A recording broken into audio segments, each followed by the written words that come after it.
Chapter 1708. The live stream was flooded with comments. So handsome. Rao Rong was in a daze for a few seconds. Bragging was considered handsome. Zhao Sanpang was definitely the most handsome. Because he often bragged. Little Spade is narcissistic. Rao Rong asked Qin Mo. Qin Mo replied as he started to move the mouse. Her. She often praises herself for being handsome without batting an eyelid. No wonder. Rao Rong touched his chin. She is indeed studious. Qin Mo laughed softly. He seemed to have thought of something.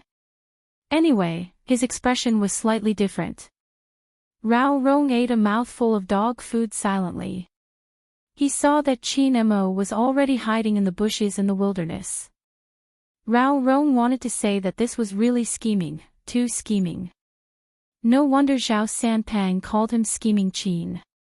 He already knew what the opponent was going to do, which was why he was hiding in the bushes. It was obvious that the actor arranged here wasn't a high-level actor. He only wanted to send himself over. He didn't even know what his own assassin was doing. Up until now, Spade T and Flawless Luoluo had used this method to gain many points. After all, they were both professional players.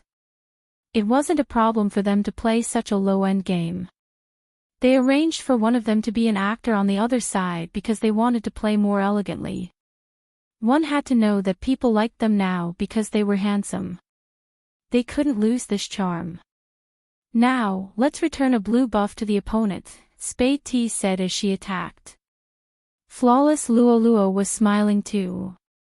It seemed like this game was extremely easy for them. But they hadn't expected something. A human figure would suddenly emerge from the bushes. A direct punishment. The blue buff they had used for so long was wasted. Spade T was about to explode. F***CK. That's F***King scheming. That's right, it's too scheming. A bunch of comments echoed. But there were also gamers who felt that it was normal. Wasn't it normal for the blue buff to be missed? Why did this person explode? She even cursed. Why did she feel? She couldn't feel it clearly. Everyone watching the live stream froze. That was because the figure in the bushes didn't retreat after taking back the blue buff. A backhand hit Spade T's body.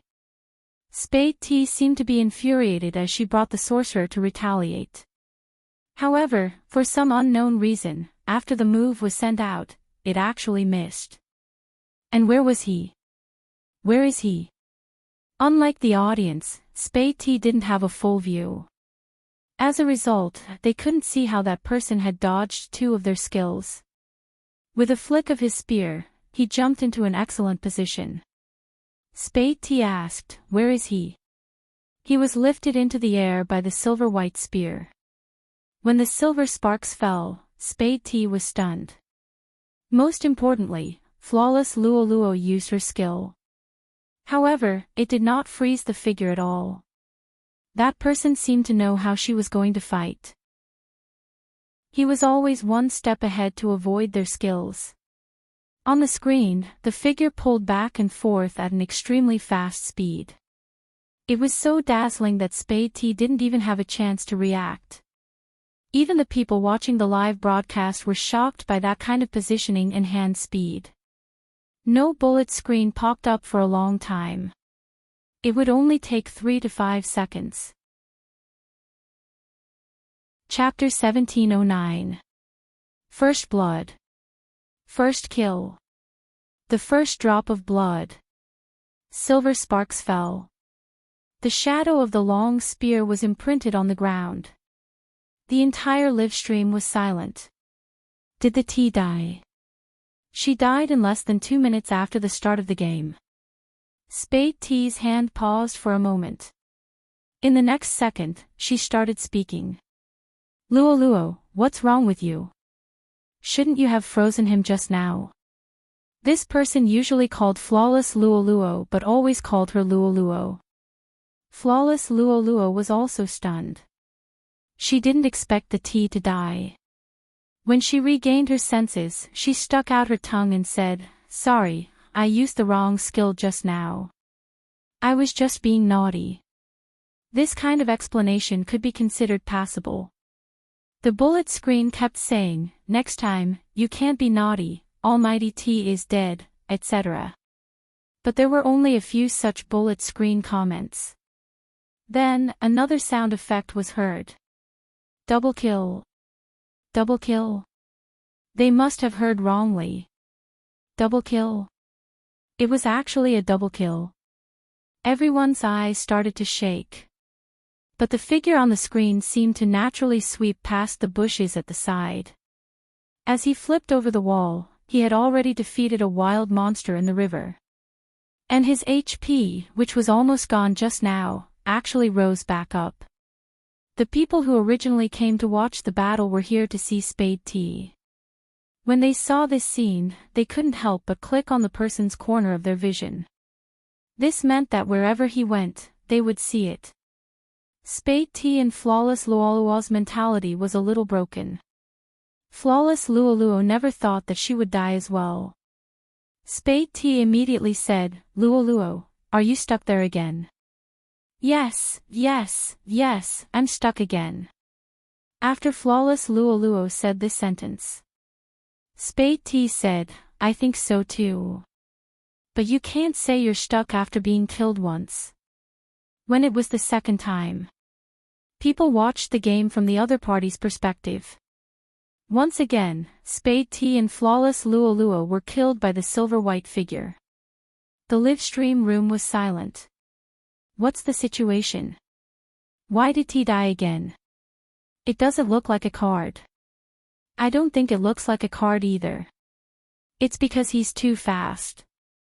Did anyone see how he came out? I've been watching for a long time, but I still don't know where he came from. Look at the assassin he's playing.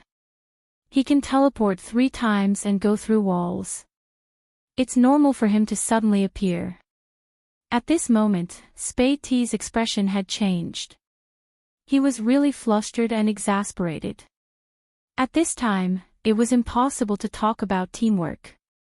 After all, this was a low-end game. If one did not have the ability to carry 4 people at once, they would have to think of a way to deal with such a person. He must be using a Smurf account. But even if he's a Smurf, his tank shouldn't be so bad. Smurf. Those who are here purely to see the game's skills need to explain why they are still using alternate accounts. Isn't this a high-end game? T doesn't like high-end games. It's already tough enough to train. Now, we're just playing low-end games.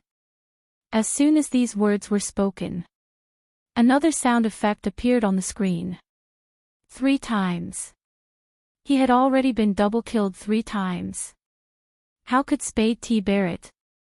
She sent a signal to gather. He didn't even bother with the tower anymore. Instead, he led the other 4 players behind him and dashed towards the figure in the jungle. This time, the other party was definitely going to die. This was the thought that everyone had at this moment. 1 against 5, and his teammates had no intention of coming to support him. Chapter 17:10.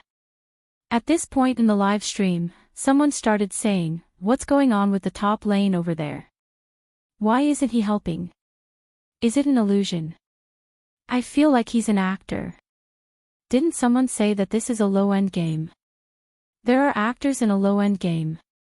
As people became more and more confused. In the game, there was a round of encirclement. Just when everyone thought that the figure was going to die, he seemed to have predicted the opponent's position. He raised his long spear and didn't escape. Instead, he held the long spear and jumped to the back of those people. The silver-white long spear landed on the ground. His long sleeves fluttered. The dragon sword came out and lifted 2 people at the back. The ADC and support couldn't react at all. Spade T, who was charging at the front, didn't expect him to fight like this. She turned around to fight again. The ADC was already killed by the figure. Everyone could see that the silhouette on the screen was like moving clouds and flowing water, a critical hit, and an instant kill. He took one out of the 5 people. After killing that person, he could quickly flee, and then turn around to counterattack. The long spear was sharp and caught him off guard. Even if he didn't go on stage. The people watching the live stream could understand what it felt like. Once he entered the scene, his head was taken. Moreover, there were 5 of them at the beginning. 5 of them couldn't stop him. Not only that, people could clearly see. 1 kill. Double kill. 3 kills. Just like that, in a situation that no one expected. That figure was like the wind that no one could stop.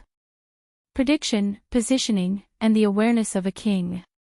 It wasn't that he hadn't been hit before. But every time he was hit, he could kill one person. Flawless Luo was among them. It was too fast. So fast that when Spade T saw that the figure had less than a third of his HP left, she thought that her chance had come. First, she let the tank rush over and give him a critical hit. The reason why he raised his spear again was because he wanted to kill this person once and teach him a lesson. It didn't make sense. They used the same hero. The opponent was so much stronger than her. Even if he had good skills. Now he was almost at critical HP. As long as she caught up, she could take his head. Spade T's eyes were bloodshot. He didn't care that the defense towers on this side were almost destroyed. Especially since the bottom lane had been pushed to the high ground. The only thing left in his eyes was to kill someone to avenge his humiliation. The people watching the live stream also understood what T was trying to do. For some reason, they were watching this game. He actually hoped that the silver-white figure would not be caught. But no one expected it. He knew that the other party was chasing after him. That person was still wielding his spear and casting a red buff. Hurry up and go. Killing 3 people is enough. That state just now, a 1v5, and he even killed 3 of them. That's really cool. But in the next second, everyone finally understood why he was using the red buff. He didn't do it for the redhead. It was for the sake of sucking blood. At this moment, Spade T flipped up. He entered the red buff area. Originally, he wanted to attack that person. However, the figure only moved his body sideways, and with that subtle movement, he was able to move his body. Spade T's big move didn't hit him at all. Instead, it hit the red buff. This was not the end. He thought that the person was going to leave. Who knew that he would take advantage of this moment to use a jungler skill and take the red buff directly in his hands. Chapter 1711. F***CK. Is he asking Spade T to help him with the red buff? Asking the opponent to help him with the red buff, that's a trick. Have you guys seen his results? He hasn't played many rounds. I have. He hasn't played many rounds and he's always the MVP with 0 deaths. I'm so envious. But he has always been a team control player. Why is he playing as an assassin this time? As a team control player, I feel that my previous team control games were all for nothing. Stop talking, look. Look at what? This question only lasted for a moment. On the screen, the silver light fell. After the figure took the red buff, he drew close with his long spear and lifted the opponent into the air. Like a silver-white dragon, it turned around and struck back. It was obvious that Spade T was in a daze, even her expression was blank. She didn't seem to expect herself to be killed. Because she wasn't convinced, Spade T threatened, "You cheater, I'm going to complain about you." How is that possible? He only has so little HP and I haven't killed him for so long, how is that possible? Just as Spade T was shouting, another sound effect played in his ears. Pentakill. Pentakill. He actually got a pentakill. Even the tank was killed by him. The anger in Spade T's mouth seemed to freeze in an instant. The bottom lane had already reached the center of the city. The silver figure with the long spear didn't move at this moment. He just stood there, his wide sleeves fluttering. A line of words appeared on the screen. How did you guys become professional players? This sentence was thousands of times more lethal than saying that their names were the same. The people watching the live stream came to a realization. Before this, they didn't think much of it. But this time, Spade T was stunned by her opponent's performance. They liked this person because he gave them a handsome feeling. Now that they looked at him, the glow seemed to have faded. Some people felt that he looked like Z was gone and a new one appeared. Just enough for them to continue chasing. Now, they didn't know why. They didn't like him anymore. They didn't like him anymore. Think about it carefully. Back when Spade Z was playing, she could always enter the wilderness alone, clear the red and blue beasts before returning. Regardless of the situation, she could always go against the wind. When he was tired, he would rebuke others, and there were even times when he would speak ruthlessly. His eyes were filled with ambition. But she has never said bad words. But this tea, what they saw was this tea. All of them were taken. There were also some who came to see his face. However, he admired this character of his. What right do you have to question our God T's ability as a professional player? But none of that was important. More importantly, those who actually played and watched the competition knew that noobs were noobs. Did they need noobs to raise pigs in esports? After the match, Chin Mo removed his black headphones. Spade T wanted to throw the blame at Spade Z's fans. At this moment, Sister Turtle came out. Chapter 17:12.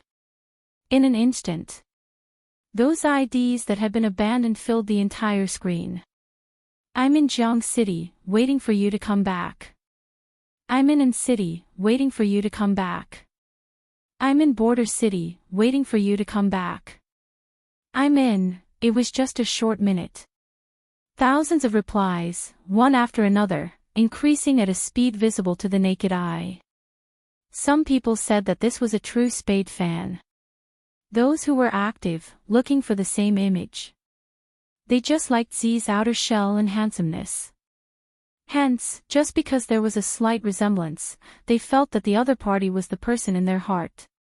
This was understandable, after all, making oneself happy was the most important, regardless of who the other party liked. But true Spade fans would only appear at such times. Some of them were students, some were office workers, and some were newbies who had just entered society. They stopped abruptly. Some emotions that had never been numbed surged out from their eyes.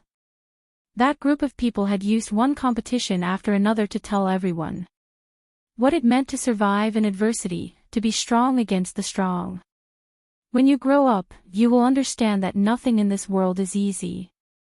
But you have to believe that we humans have always been fireflies on the ground, we can make a comeback and pluck the stars. If you are really tired, then ask, can the dream in your heart be awakened again with this group of people? When the news came out, Spade T, who had just been slapped in the face, didn't believe it at all. But this didn't affect the continued popularity. Spade T's plan was to stick to the other party. But not everyone would be like those who like to be in a shell. Spade T still didn't understand. True Spade fans wouldn't care about her at all. Hence, this time, there wasn't any effect. Those people were only waiting for one thing. That was it true? That group of people was coming back. Was it true? At this moment, in the city center of Jiang City, in a tall building, One after another, figures strolled in. Swoosh! The door of the base opened. Light shone in. Rao Rong was still sitting in front of the computer, his black hair covered with headphones, his hand by the side. Qin Mo was wearing a black and red uniform, standing in the middle with his back facing the back. The two words, China, behind him, with flames, fluttering in the wind. It was as though one could hear the beating of the heart. After hearing the sound of the door, he turned his head. Wherever his gaze landed, Bo Jiu, Xiao Jing, Lin Feng, Yunhu, Luo Luo, Feng Shang, Coco, Lin Chintao, Yin Wuiao, Zhao Sanpang. These people were still the same as they were in his memory. They were youths in the prime of their youth. They were all wearing the same uniform. On the cuffs, there was a national emblem. They stood in a straight line in front of the door, their sleeves fluttering in the wind, a faint smile on their faces. They're all here.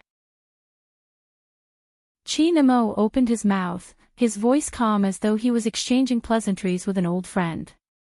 Let's begin. It was just a short sentence, but it seemed to be able to shake something. The aura he exuded made the assistant standing behind him freeze on the spot. However, it was not that there was no reaction. After all, the higher-ups had asked him to take care of these esports players. But that scene was too cool. He was so handsome that the assistant couldn't help but raise his hand. With a click, the photo was formed. Qin Mo stood at the front. Everyone behind him had a gleam in their eyes. The photo was posted to the official account. There was only one sentence accompanying the picture. Chapter 17:13. In many people's hearts. They were really a group of gods. They gathered the best esports players in China and formed a Chinese team. Just looking at the photo and name list would make people want to know about the month before the start of the World League. How would they live? Everyone must be handsome. Zhao Sanpang did think he was handsome. But... Scheming Qin, are you serious? You want us to wake up at 8:30? Zhao Sanpang looked at the timetable in front of him, feeling as though he had entered a thief's nest. Qin Mo's voice was calm. For the sake of everyone's health, we will wake up at this time in the future. He, you must be joking. Zhao Sanpang turned towards the person beside him. Ask them, how many of them can wake up? Bo Jiu raised her hand lazily, smiling devilishly. I can't wake up. Zhao Sanpang shouted, look. Qin Mo glanced over. Bo Jiu had a serious expression. Think about it, if someone can guide me every day, I can still wake up. After all, it's never dreams that wake me up, it's beauty. Zhao Sanpang's mouth twitched. He shouldn't have relied on little Spade to rebel. How could she say something like that? Esports doesn't wake up early. Yin Wuiao indicated that this matter had to be discussed. Coco let out a yawn to express his thoughts. Qin Mo glanced up. At the latest 9 a.m., I want to see you in the living room. You have already washed up and are having breakfast. I've been on a diet recently and won't eat breakfast. I should be able to wake up later. Zhao Sanpang was trying his best to sleep a little longer. Qin Mo sat there, nonchalant. I heard you don't like bitter gourd, is that right, almighty fatty? No one likes bitter gourd, right? Zhao Sanpang blinked. Why? Scheming Qin, are you trying to change our meals? At this moment, Lin Feng and Yun, who were exceptionally quiet. They didn't speak. They quietly watched as the world's most handsome fatty jumped into the pit. Actually, Lin Feng had wanted to speak at the start. He wanted to talk about fitness. Was it true that he had to do 40 push-ups every night? Just as he was about to speak, Yunhu grabbed his wrist. Yunhu grabbed his wrist and arched a brow. He wanted him to observe first. Think about it before bringing up your ideas to the captain. Xiao Sanpang said fearlessly. He even admitted that he didn't like bitter gourds. Did Xiao Sanpang not know? Don't expose your weakness in front of the captain. Because he would definitely make good use of the captain, and then, before Lin Feng could even finish his thought, it's fine if you don't want to wake up early. From tomorrow onwards, I will get Bei to prepare 3 cups of bitter gourd juice for everyone. Those who haven't woken up by 9 a.m. can just drink it. 3 cups of bitter melon juice. Xiao Sanpang's expression changed. This must be a joke. 10 days of closed-door training, starting at 9:30 a.m., training at 12 o'clock p.m. During the afternoon break, it's fine if you don't want to run. You have to drink 3 glasses of bitter gourd juice and do push-ups at night. Qi Nemo glanced at the people opposite him.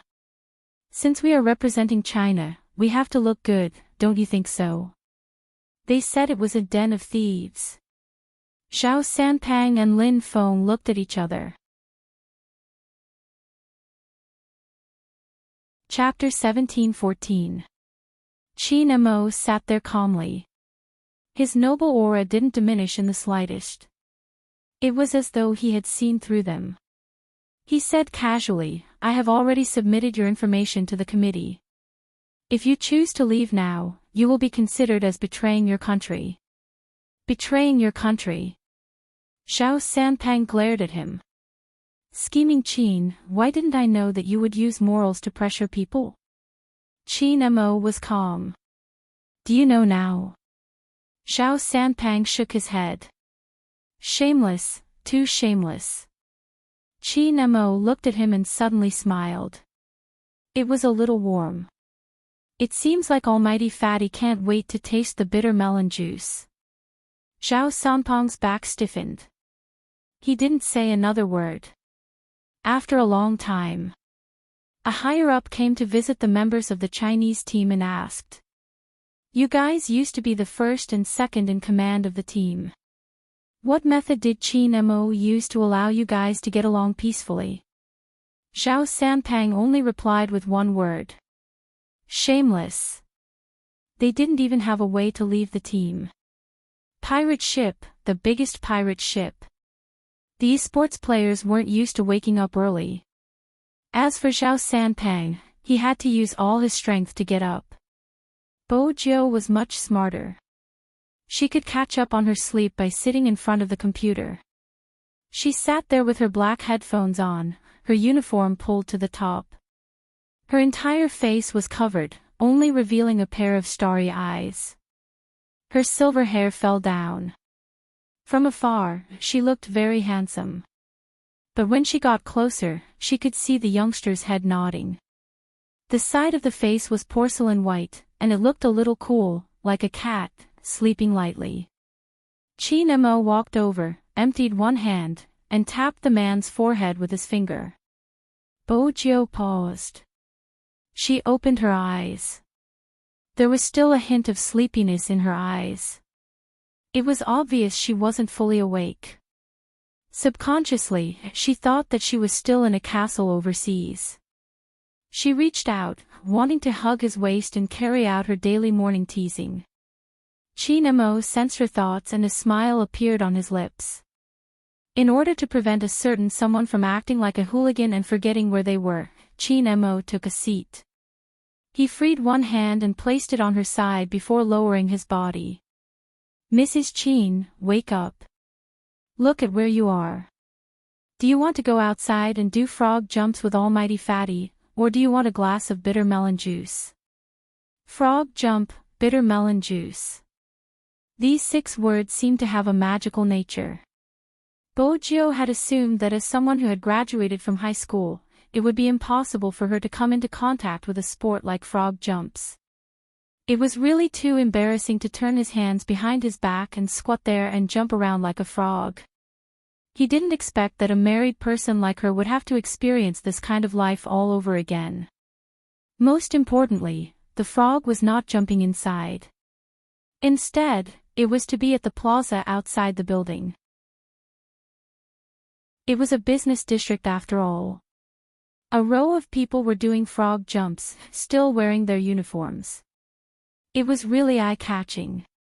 In the beginning, even if it was embarrassing, it was only in front of passers-by. After that, some fans came to catch them. Every day, they would bet on who would wake up late to do frog jumps. Even people as thick-skinned as Xiao Sanpang and Bo Jiu wanted to maintain their image. The photo of Bo Jiu with a lollipop in her mouth and randomly posting frog jumps was still circulating on the internet. Chapter 17:15. However, it wasn't easy to beat a loafer. The next day, Bo Jiu was still in the group being punished. Other than her, there was Lin Feng and Xiao Sanpang. Frog jumps. What did Xiao Sanpang look like when he jumped? Besides, shameless Qin didn't allow them to wear masks. Xiao Sanpang couldn't catch his breath. He turned to Bo Jiu. Little Spade, I'm not a troublemaker. You're scheming Qin's wife, but he's still punishing you. If I were you, I would divorce him. Bo Jiu bit the lollipop. She felt a little depressed. She placed her hands behind her head and jumped again and again. Her silver hair moved along with her. He was so handsome that the girls around him kept raising their phones. Their faces were still red, and their hearts couldn't take it anymore. Their big Spade was so handsome that they wanted to take him home and raise him. However, the person supervising the punishment was Almighty Qin. He held a cup of green liquid in his hand. It was said to be the bitter gourd juice that made all the members obey him the moment they heard his name. He was like a devil. It was too difficult to snatch someone from his hands. Bo Jiu was the first to complete the frog jumps. Xiao Sanpang watched from the back. Little Spade, how are you so fast? I have experience. Bo Jiu reached out and wiped her sweat. She smiled devilishly. I was often punished in high school. These 20 frog jumps are nothing. I can do one round around the entire field. Xiao Sanpang smirked. Is that something to be proud of? Almighty fatty. After Bo Jiu was done with her punishment, she found a wooden stick. I don't like it when anyone tries to sow discord between me and Brother Mo, Xiao Sanpang cursed. How am I supposed to jump if you move the wooden stick away? This is a military marriage. If you continue to spoil it, I'll get someone to arrest you, Bo Jiu said nonchalantly. She didn't move the wooden stick in front of him. Almighty fatty is so handsome. A wooden stick is nothing. Xiao Sanpang couldn't jump over. He couldn't help but shout, scheming Qin, come over and control your family. Qin Mo walked over, his gaze landing on her. Bo Jiu said, he wants us to divorce. Qin Mo retracted his gaze, his voice calm. Continue. Xiao Sanpang was speechless. It was one thing to do frog jumps, but he had to do it like this. In the past, Bo Jiu had a habit of showing off her love. Otherwise, as a smart car, Blackie wouldn't be unable to tolerate its master. Xiao Sanpang really didn't understand her in this aspect. Everyone saw that handsome young man with a black headband on his silver hair, his fair forehead glistening with beads of sweat. He held a wooden stick and blocked Fat God again and again. He didn't forget to say, every time he punishes me, he will give me a reward, such as candy or a kiss. I think it's good to do a few frog jumps, but the bitter gourd tastes terrible. But if you can't finish, I can prepare a few more cups for you later. Xiao Sanpang was speechless. Although he had never been in a relationship before, he had seen others. Who would deliberately make a mistake just for a kiss from their boyfriend and get punished? He shouldn't have said that just now. Little Spade looked very obedient in front of Qin Mo, but in fact, she was full of evil. Bo Jiu didn't care about his thoughts. She threw the wooden stick down and went to her man to receive her reward. Chapter 17:16. Chinemo watched a certain someone who was smiling. After entering the base, he found a corner and pressed her against the wall, kissing her again and again. Bojio wrapped her arms around his waist as her breaths rose and fell. The taste was slightly sweet when it entered the tongue. It was weird. It wasn't the first time they kissed. However, that kind of numbness never weakened. Bojio smiled. She liked the look in his eyes when his breathing was unstable. That was something that could only be felt for her. It was a pity that the medicine she got from the Black Brothers didn't work on him at all. Otherwise, she would have been able to appreciate more beauty. Bojio moved closer as she thought about it. It was this action that made Chinmo's kiss deepen. It was as though he could take away all his thoughts and make his mind go blank. Only when she lost all her energy and could only rest on his body to recover did he release her. He pressed against her and said something softly in the corner. After tidying her uniform, he said, "I admire Mrs. Chin's attitude in protecting our marriage. Keep it up." Bojio's lips were still numb. She didn't pay attention to what Chinemo said. This was the problem of kissing for too long. Every touch brought with it a numbness. The two of them wouldn't be intimate in public. But there would be occasional kisses. This didn't affect their performance. On the contrary, everyone in the team used the limited time to improve themselves. Whether it was their physique, ability to withstand pressure, technical layout, or their hand speed. As a control sorcerer, Luoluo used her abilities to prove that she hadn't slowed down. Everyone had problems to overcome. Uncle Ian was thinking about how to overcome his current self. He had reached a bottleneck before. Chinemo brought over the past information and the tactical analysis of the various teams in the world. At that time, they would be considered to have entered a battle state. They understood one point clearly. Next, they were going to bring esports out of the country. Every country had sent their strongest team to face the challenge. What they could do was to train well and be more prepared. As for other things, they were a team that grew stronger the stronger they were. On the battlefield, they wouldn't just be at their current standard. Except for China. Some of the Japanese team members would also represent their countries. How could you see Shin and Hoshino not be among them? Only during this period of time. No one knew what was going on. There seemed to be a barrier between the captain and the vice-captain. The captain rarely spoke. Apart from playing games, he didn't say a single word. The vice-captain was the same as before, sleeping more than awake. But the captain's condition was still not right. Even though the captain had a very beautiful face, the sharpness that seeped out from her bones made many people want to persuade her, but they didn't know how. Moreover, the Japanese didn't want their captain to lead the team. If it wasn't for the vice-captain defeating them all by himself, they would definitely be unconvinced. But even so, the captain still looked cold. It seemed like he had been in this state ever since Spadesy's wedding. That was strange. Captain should be happy that Spadesy was getting married.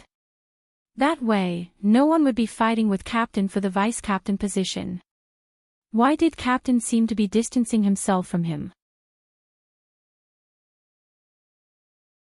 Chapter 17:17. In Japan, gangsters were allowed to have legal activities. Shin was the 19th generation leader. His usual hobbies, other than gaming, were racing and drinking. Moreover, almost everyone here knew about it. It was best not to offend Shin. Because he was a snake, he could spit out a red tongue. Don't think that just because he had a pretty face, he was a pretty boy. Many people didn't even know how they died because of this. Now, there was someone who didn't know his place and wanted to take him away in the nightclub. Shin drank a little too much today. He wore local clothes and with his long hair, it was hard to tell if he was a man or a woman. But after meeting his eyes, one should know that he didn't have any femininity. But even so, there were those who couldn't move when they saw a beauty. Do you want to leave with me? I still have a lot of alcohol with me. The person who said this was the beauty who was drunk and wanted to take the chance to take her away. Unexpectedly, before he could place his hand on that person's shoulder, there was a creaking sound. His wrist was forcefully broken by that person. When the pain came, there was only a scream left. Yu Cixin laughed coldly and pushed him away. He looked down at him and spat out one word. Scram. That person's expression changed in fear. Yu Cixin reached out and pushed his black hair to the back of his head. He glanced to the side. The bartender immediately brought a new bottle of alcohol over. He was afraid that something would happen to the master here. Why didn't his brothers come over? They must have received orders to stand around. What about young Master Hoshino? Why didn't he come? As long as young Master Hoshino came, then there would be true peace. If not, who knew how many people would have their hands broken tonight? Tell me, what's wrong with me? Yu Cixin suddenly spoke. He wasn't like an ordinary person who couldn't speak clearly after getting drunk. His face didn't look sloppy at all. It was still handsome and sharp. But as a follower, what's wrong with the master? This was a question that was asking for death. Not answering. Yu Cixin scoffed. After he stood up, he glanced at one of the beauties who was still dancing and raised his glass. What kind of place was this? A place to have fun. After the beauty saw this, she walked over. Yu Cixin lifted the other party's chin and seemed to smile. He could really win over both men and women. What do you think is wrong with me? He was too handsome. He was so handsome that it was hard to breathe. How could there be such a person? His hair was clearly longer than his own, but it was like a demon that bewitched all living beings. The beauty moved closer, wanting to kiss his lips. But Yu Cixin pushed him away. Then, he shook his finger. This won't do. Why? The beauty didn't think that a person like him would like a man. The uncle who came up to her just now was blind. Just by looking at this person's wolf-like eyes, it was clear that he would not bow down to anyone. He was the one who was fatally attractive to girls. Especially now, when he began to tug at his collar. Very hot. I can help you cool down. You must be thirsty after drinking so much. My car is just outside. Yu Cixin listened to her words and suddenly smiled, but before he could speak, Yu Cixin suddenly smiled. Someone was walking toward them. Chapter 17-18. It was Hoshino. He was wearing a white shirt and a sweater from late autumn. He was carrying a cat in his arms. From afar, he looked like a character that walked out of a manga. It was hard to ignore him. The bartender instantly revealed an expression as though he was saved. Yu Cixin's eyes paused for a moment. His thin lips were a little nonchalant. I haven't drunk enough, I won't go back for now. Hoshino threw the cat into his arms. He was as refined as ever. I didn't ask you to go back. You raised your own cat, aren't you going to feed it? It won't starve to death. Yu Cixin picked up the cat with one hand. He saw that the woman's gaze was focused on Hoshino's face. She suddenly smiled. Why? You don't want to bring me away now. You want to bring him to your car. The woman blushed as her thoughts were seen through. Yu Cixin couldn't be bothered to look at her anymore. He swept a glance in the direction of the bodyguard. Very quickly, someone came over to clear the place. They wouldn't do anything to her. That woman didn't need to come to this place anymore. Even if the music was noisy, it didn't seem to affect their temperament. Yu Cixin held the cat and looked at his eyes. Then, he scoffed. Your master doesn't have time to care about you now. If you don't want to starve to death, go find food yourself. He was in a bad mood and didn't even want to care about the cat. Yet, he reeked of alcohol. Young Master Hoshino. The bartender wanted to say something but stopped. Hoshino glanced down. Go get a room. Yes. The bartender thought that his boss was indeed suitable to sleep in this state. If not, if there were any more people who weren't afraid of death that came to his door, it would be terrible. Yu Cixin smiled. He didn't have any objections, but he wouldn't cooperate. He sat there and picked a bottle of strong alcohol. He poured it into a goblet with one hand. Hoshino finished the glass of wine right after he poured it out. Yu Cixin narrowed his eyes and poured another glass. Let's go. Hoshino's voice was very calm. I'm tired from looking for you. I'll be even more tired after a few more glasses. Yu Cixin glanced up and suddenly laughed. No wonder that woman wanted to take you away. It's a pity that she doesn't understand that our Mr. Hoshino doesn't care about anyone other than Z. Hoshino looked at him. His face smelled of wine and the corners of his eyes were red, but he was very cold.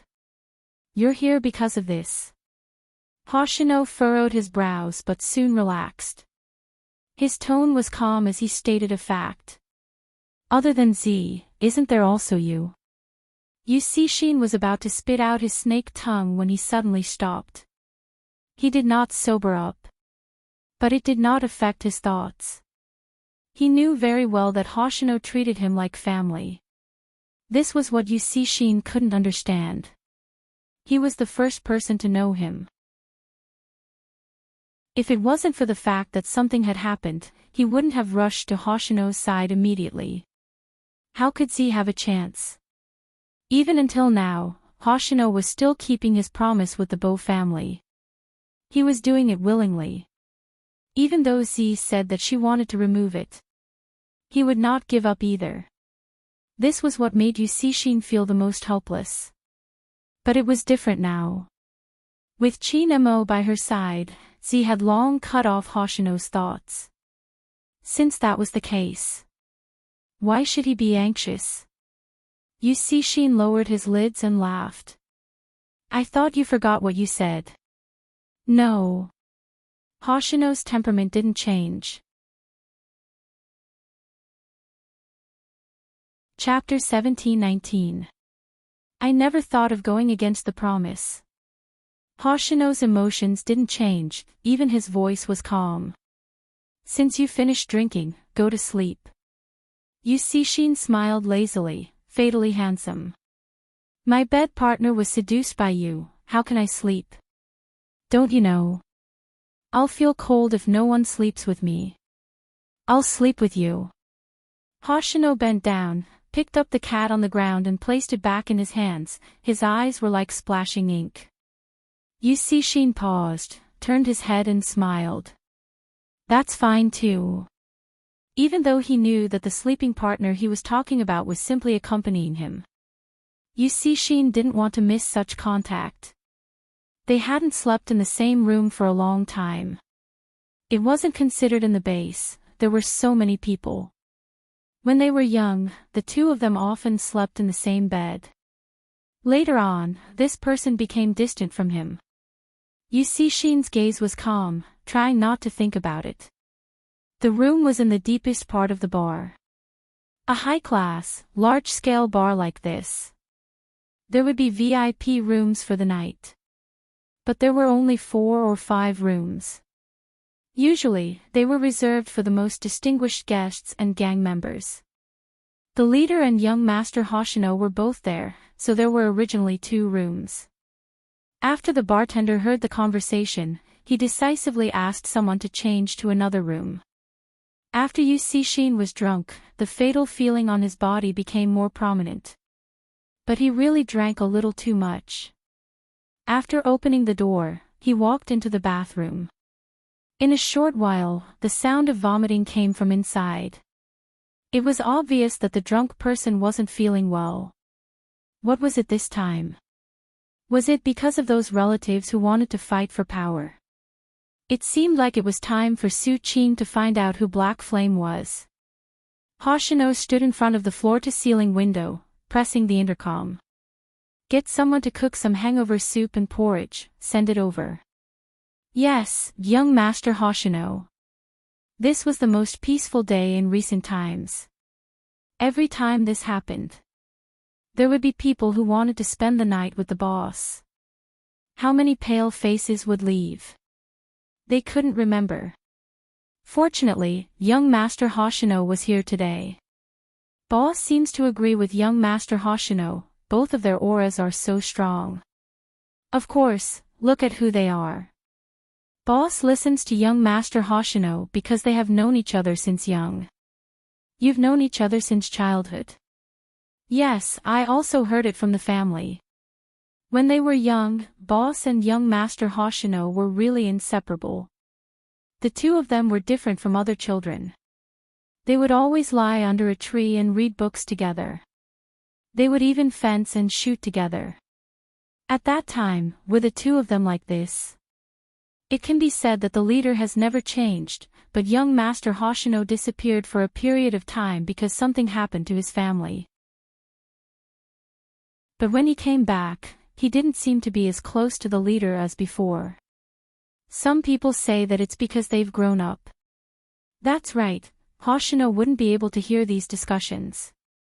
All he heard was that the bathroom had been silent for a long time. He glanced sideways and glanced at the hangover soup and porridge that had been sent in.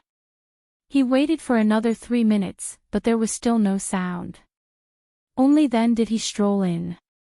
After opening the door, steam rose up from the hot water. Chapter 1720. He was like a vampire aristocrat who was in deep sleep. Even that face seemed to be able to bring out the suffocating beauty of a rose. However, Yusishi knew that his current appearance wasn't attractive to that person at all. The moment this thought appeared, the footstep stopped beside his ear. Hoshino raised his hand and pulled out a towel. He looked down at the person in the bathtub, looking a little like the most competent deacon in a manga. He placed the towel over Yusishin's head, his gaze faint. What are you doing? Yusishin opened his eyes, his gaze extremely sharp. You didn't terminate the contract with Hoshino, you know what requirements I have for the people around me. Hoshino's voice wasn't loud or soft. What requirements? You can only look at me. Yusishin stretched out his hand and pulled his collar, the smell of alcohol lingering. Hoshino glanced down at his hand, his aura didn't change. Didn't I say earlier that I will abide by the words I said when I entered the main family? Since I became a death attendant, I will only look at you in the future. The main family's contract is really useful. Yusishin's smile deepened, but there wasn't any warmth in his eyes. Hoshino checked the water temperature. It's getting cold, wipe it clean and come out. With that, he stood up. He could hear the splashing sound behind him. Yusishin did walk out of the bathtub with a towel around him, but the first thing he did was to hug Hoshino's waist from behind. Then, a low voice sounded. You promised to sleep with me, don't go back on your words. Hoshino glanced down and felt the moisture behind him. He didn't take this action to heart. He just glanced over and said faintly, let go. Yusishin's extremely beautiful eyes narrowed at this moment, then he said slowly, I won't let go. Hoshino's aura seemed to always be like this, he wouldn't allow anyone to continue messing around. Even Yusishin was the same. He removed the hand on his waist and walked out of the bathroom. Yusishin's gaze, which was about to follow the back view, sank. That person walked in again, a bathrobe hanging on his arm. Lower your head. Yusishin still reeked of alcohol. He did as he was told. Hoshino reached out and helped him put on the bathrobe. Looking at his unhappy face, he thought about it and said slowly, I'll stay with you like I did when we were kids. Isn't that enough? Yusishin paused but didn't raise his head. Like when we were young. Hoshino grunted in acknowledgement. His gentleness didn't change.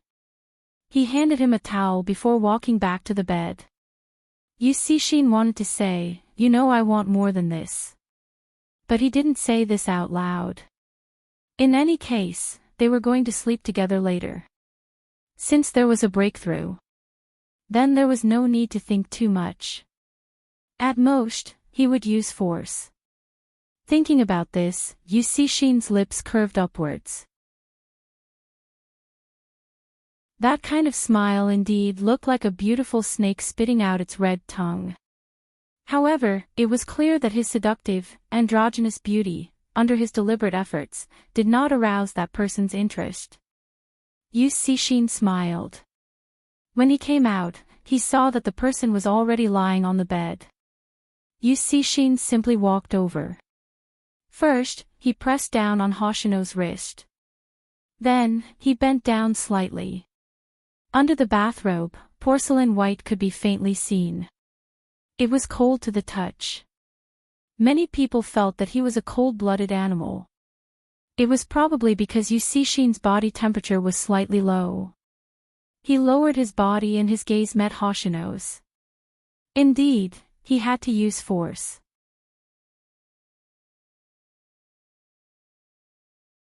Chapter 17:21. Before Yusishin could do anything, he was pressed back by Hoshino's backhand. Yusishin narrowed his eyes and said slowly, "Aren't you going to abide by the agreement and be my shadow? Aren't you going to let me touch you? You're so drunk that you don't even want your hand."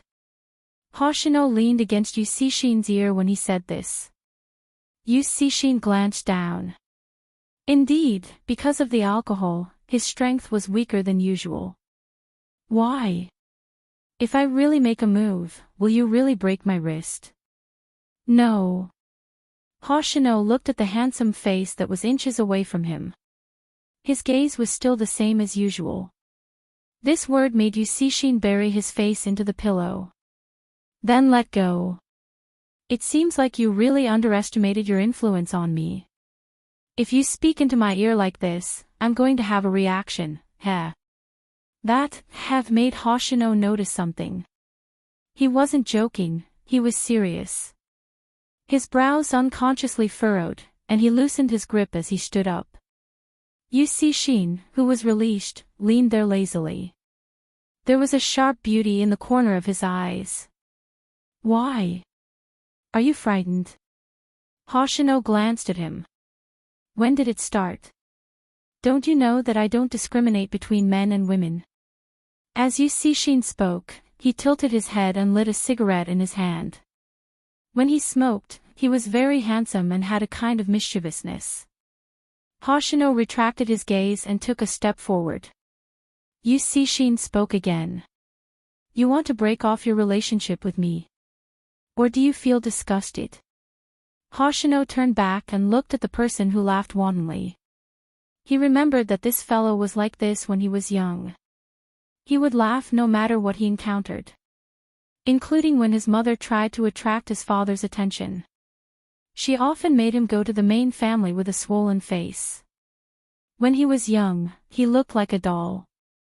He could make use of his surroundings, and no one could tell that he had cried before. It was said that children who were used as tools by their biological mothers didn't like to talk. But Yusishin was different. The smile on his lips would never disappear. Who bullied him? He would get revenge. He just needed to wait. Because of this. That was why he was here. Moreover, Yusishin didn't really like him when he was young.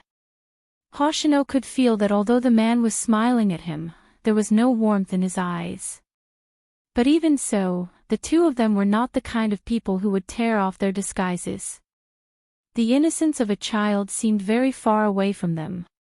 To some extent. No matter how unwilling they were at the time, they were still people who accompanied each other. In the first month, they will be like many sensible children. He would call him when he saw him. "Hoshino, let's go practice fencing." It must be very interesting. Later on, the two of them confirmed that neither of them was pure. He didn't even greet him when he saw him. And he was even more so. On the 4th month, they were still together, but they had a childish fight. Because he saw his mother hitting him. Yucixin threatened him. If you tell anyone about this, none of us will have a good time. At that time, when he said this, the corners of his mouth were still curled up, just like now. But his hands were trembling, and his eyes seemed to be swirling.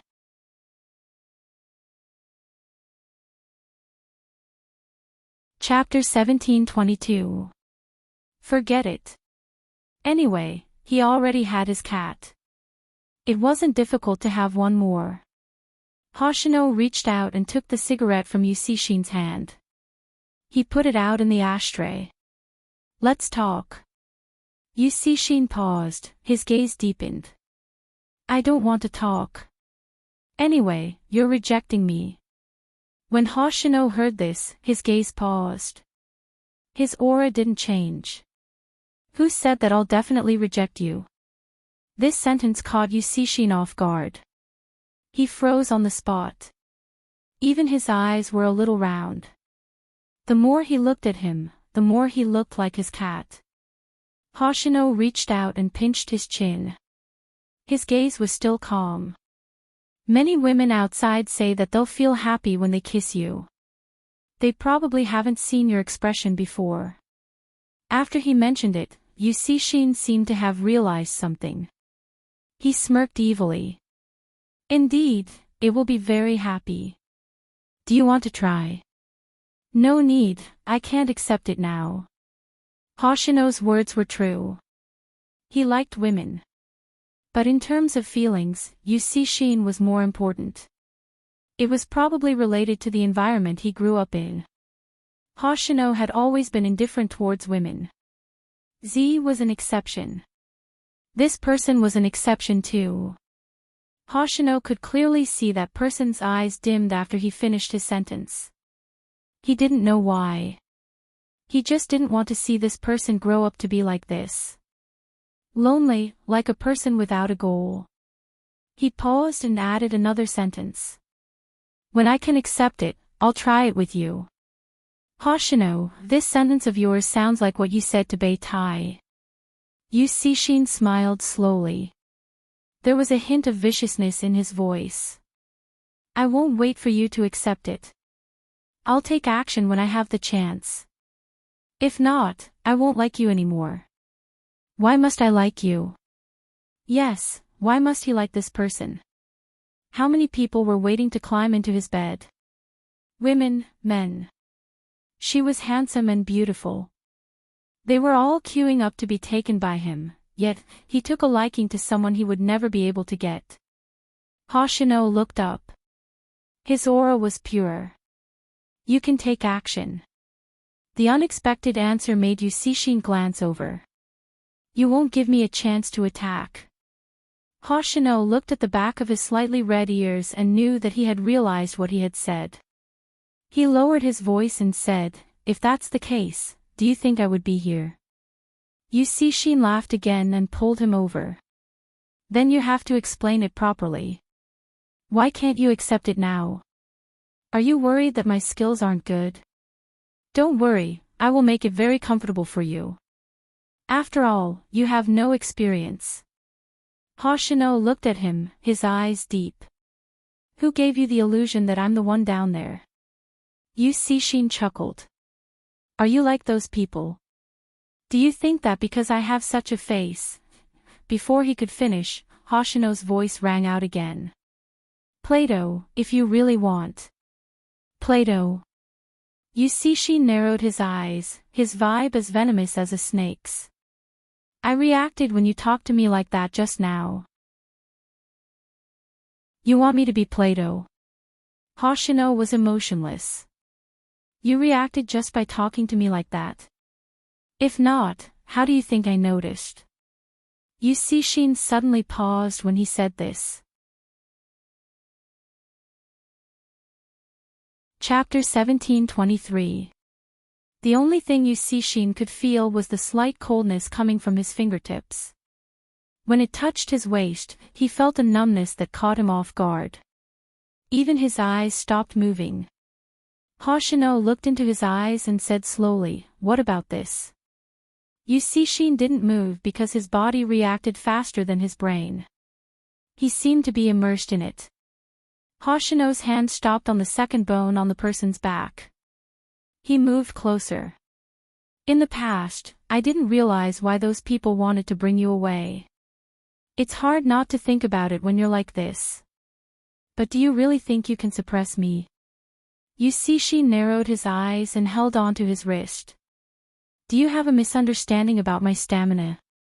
I can't suppress you. I feel that it's easy for you to go berserk in this state." Hoshino wasn't flustered. "If I kiss you now, your stamina will probably decrease to 0. Kiss." When he heard this word, Yu Cixin froze. His heart was beating so fast that it felt like it was about to explode. There was no rhythm to it. Only he could hear the sound. Even if Yu Cixin was a beautiful venomous snake, he was still in a harmless state. He even seemed to be waiting to be slaughtered. Hoshino's hand changed direction and came to the back of his neck. He pressed his forehead against his and breathed slowly. "You like me so much. You're like this just because I said it." Yu Cixin narrowed his eyes and smiled. He said lazily, "Who am I not like this to? You know that you slept with too many people." Hoshino's gaze was indifferent. "So, how do you make me believe that your liking isn't a momentary impulse?" "What?" Yu Cixin felt that he had never been so close to him before. In this way, she could even feel his thin lips very close to her. At this moment, Yu Cixin didn't know what Hoshino was talking about. He sensed that the person was about to pull his hand away. He lifted the corners of his eyes and pressed his hand down. "Why are you talking so much? Help me." "Help you with what?" Hoshino wasn't in a hurry. He looked at that handsome face and felt a different kind of fragility. Yu Cixin lowered his voice. "What do you want to help me with? I'm so obvious. Even if you don't have experience, you should know." Hoshino's leg came into contact with the scalding heat, but his gaze remained unchanged.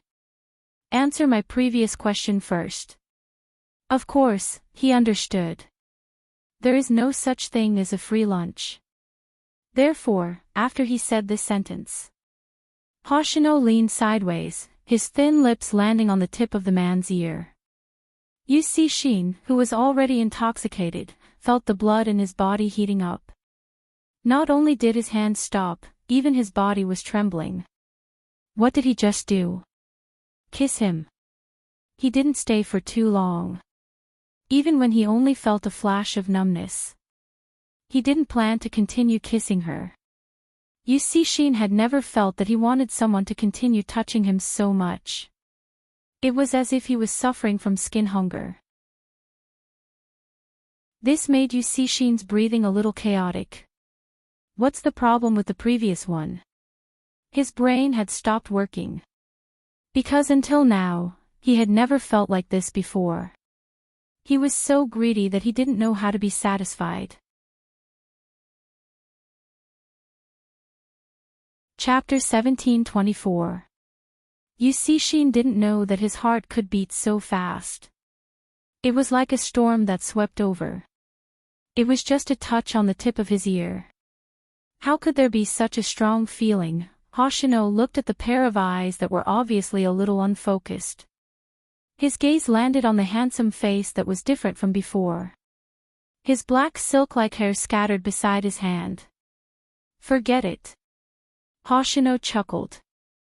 Yu Cixin didn't understand what he was laughing about. Moreover, they had already reached this step. Was he going to tell him to forget it? The pair of eyes that were immersed in it slowly narrowed. He was about to flare up. He heard that person whisper in his ear, "Compared to others, I don't like you," on a whim. Yu Cixin's back stiffened. Hoshino had already stood up. What was this? Was he tricked? Yusishin's eyes were a little heavy. His heart felt as though it was frozen. He wanted to stand up too. But he was affected by Hoshino's next action. That person pressed down on his wrist and used his other hand to pick up the hangover water beside him. Where are you going? Drink this first. Is this the time to drink hangover water?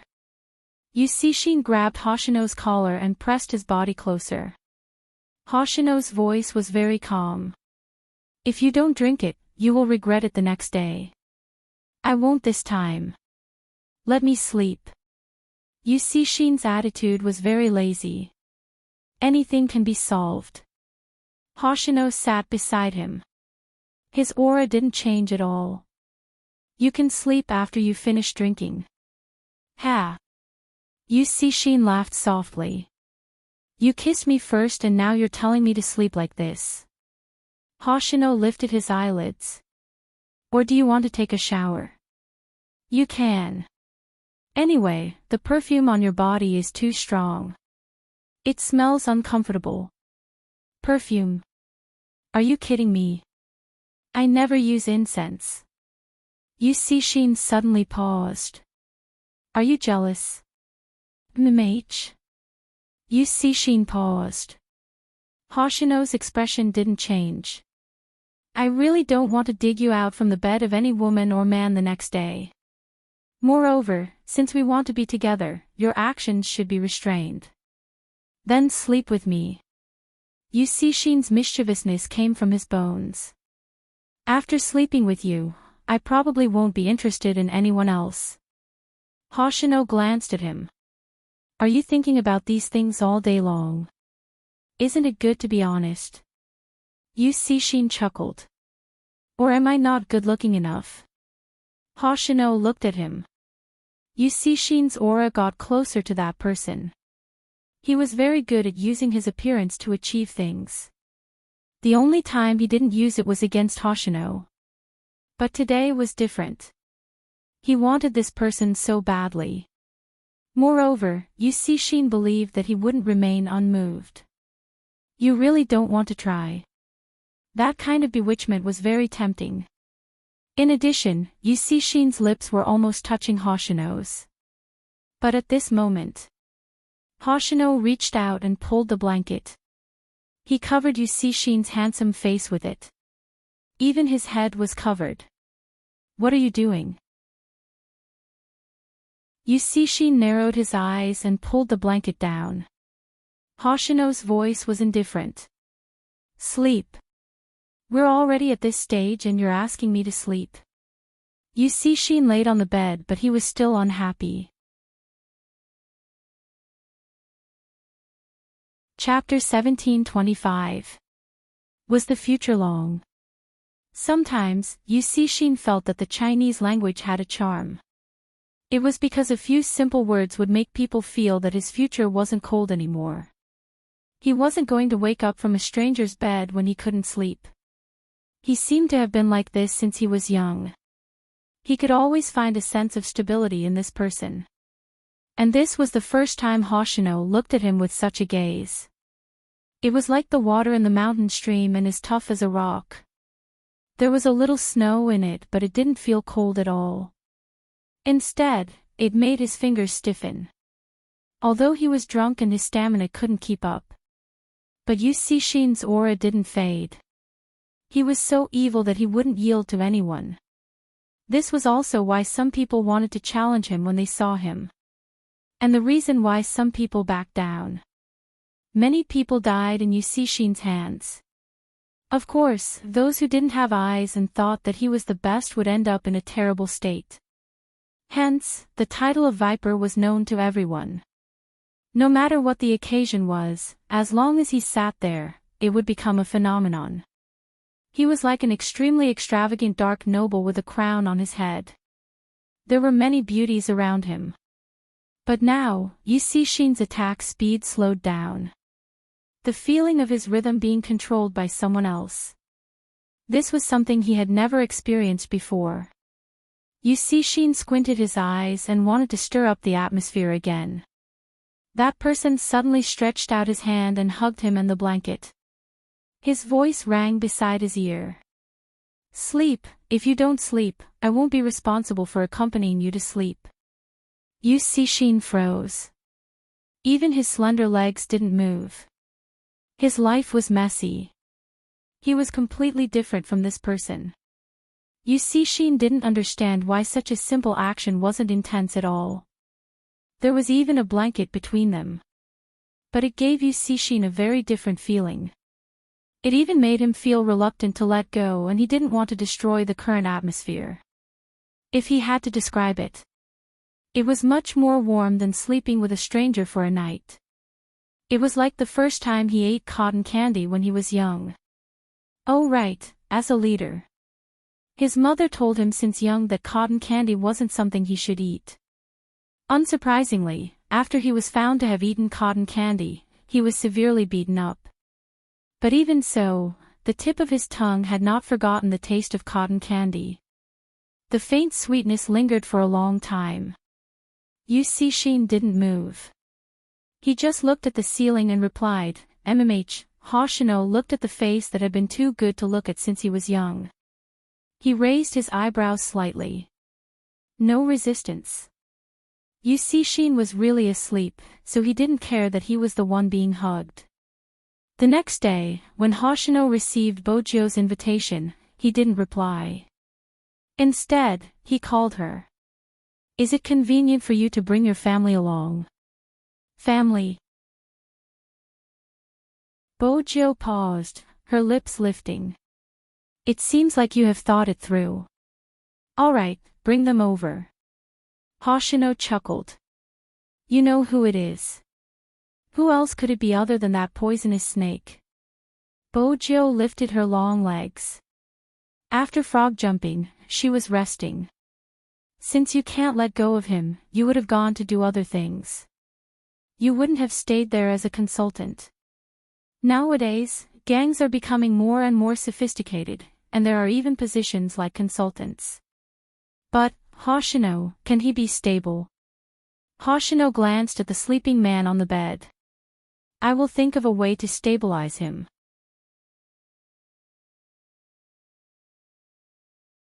Chapter 1726. From what she knew, Yu Cixin would get up from other people's beds every day. But he would never have sex with those people. It was probably because of his childhood trauma. Similarly, his popularity would never last long. Hoshino was probably the only one who could stop him. Venomous snakes had always been cunning. They would hide in the bushes and try to swallow a person. He didn't know that the hunter had already set up a trap. He was just waiting for him to make the first move. Then, he would pull back and bring the venomous snake home. "I wonder if it's cold to hug a snake." Bojio hung up the phone and smiled. There wasn't anyone supervising them today, so Bojio wasn't very interested. She muttered to herself. She heard a voice beside her ear. "Aren't you going to train properly? Wait a moment, I'll buy a box of heat pads for Hoshino first.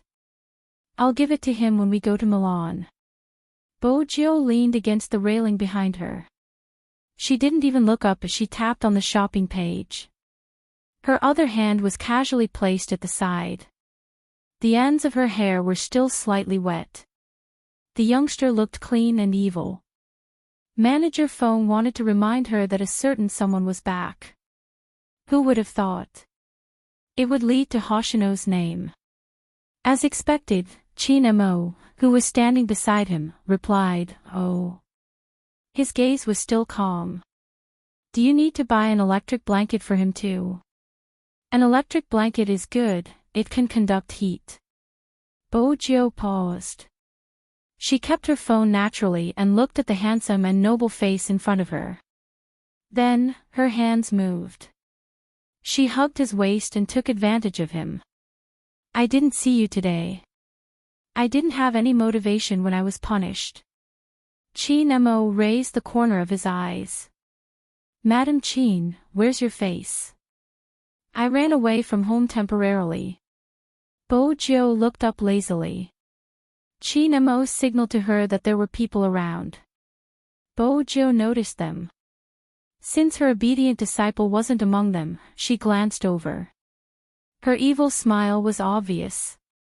It was basically saying, "Don't you think you're a little extra?" Xiao Sanpang couldn't tolerate it. He had seen many people showing off their love, but he had never experienced such a strange one. Of course, she couldn't be a third wheel. She wouldn't be able to eat dinner if she did that. Bojo watched them with a smile. When they were gone, she lifted her head and kissed the lips that were inches away from her. There was a faint smell of tobacco. Chi Nemo didn't allow her to be insatiable. Even though there was a smile in his eyes, he had to clarify his principles. "Why did you buy Hoshino thermal pads? You see Shin's body temperature is slightly cold." Bojo wasn't pleased that her kiss had been interrupted. She arched a brow. Buying such things might improve their relationship. Chi Nemo asked casually, "Their relationship?" "MMH, don't ask about that. Don't hang out with them in the future," Bojo replied casually. "You're too pure, it's easy for you to turn gay." Chi Nemo lowered his lids. "Easily gay. This thing has always been affected." Bojo smiled faintly. "I respect everyone's sexual orientation, but I hate the idea that the same sex is the only true love. Besides, Hoshino and young Master Xian are both bewitching. Brother Mo, don't ever think about it." Chi Nemo swept her a glance. His voice was calm. "Give me your phone." Bojo arched a brow. "Brother Mo, don't you think you're behaving like a girl? Why are you looking at your phone?" "Give it to me," Chi Nemo repeated. Bojo handed it over.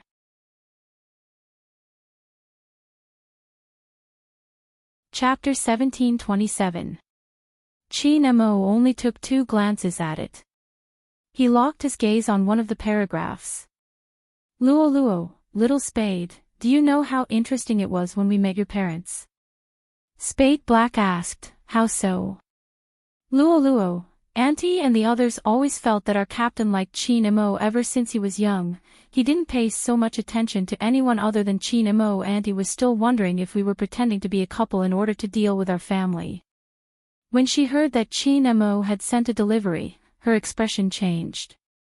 Speaking of which, Chi Nemo really gave off the impression that he didn't care about men and women. The Mo and Jing couple has always been very popular." Bojo smiled and said lazily, "When he comes back, I'll discipline him." Luo Luo replied with a light smile. "There's no need for discipline. If they are together, we will elope. Anyway, you will always be the Almighty in my heart." Chi Nemo released the screen and looked up at a certain someone. "Adonis? You?"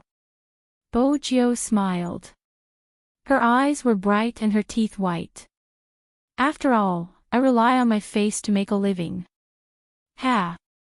Chi Nemo laughed. He reached out and pinched her face. He seemed to be testing the thickness of her face. There was a double meaning in his words. "Indeed, you rely on your face to make a living." The force wasn't painful. Instead, it made it easier for her to hug his waist. It was all a trap. Bojo knew that, but in front of a beauty, her heart was itching. "In the past, I only needed to guard against girls. Now, I need to guard against guys." Bojo looked up. She was still smiling. "You are really a beauty that brings trouble. But Brother Mo, when you discuss tactics with Captain Xiao, don't have any other thoughts. Captain Xiao has a girlfriend now. It's illegal to destroy other people's relationships." Chi Nemo listened to her nonsense with a serious expression. In the end, he reached out and pressed her wrist that was behind him. "I think you are the one who has other thoughts." "MH?" Bojo admitted it directly. "Have I done anything to you? It hasn't been a day or two." She was caught again. Seriously, it wasn't easy to attack. Qin Mo lowered his gaze and looked at her face. He switched their positions and pushed her against the corner. He pulled her hand to the back of his waist. He was wearing a shirt on the inside and a jacket on the outside. With the jacket covering this area, even if Bojo really did anything, no one would be able to see it. Her hands were inside his white shirt. Under her palms were ribs and lumbar muscles that felt good to the touch. It was late autumn in Rivertown and the weather was getting cold. This kind of contact was just enough to warm her hands. Hence, he allowed her to place her hands on his back. But it was impossible to stop someone from moving. Qin Mo could only feel that the hand was like fire, running all over his body. When her fingertips came into contact with him, she felt a burst of anger. Qin Mo's Adam's apple bobbed. He lowered his gaze and pressed against her forehead. "Don't move." His clear voice was low and raspy as it entered her ears. A wave of numbness overflowed from his heart. Bojo glanced up and saw his elegant and handsome face. Due to the influence of some things, his breathing was no longer as steady as usual. Even the corners of his eyes were a little different. He held her waist and brought her neck to his lips. Abstinence and excitement mixed together. Bojo knew that only she could make him like this.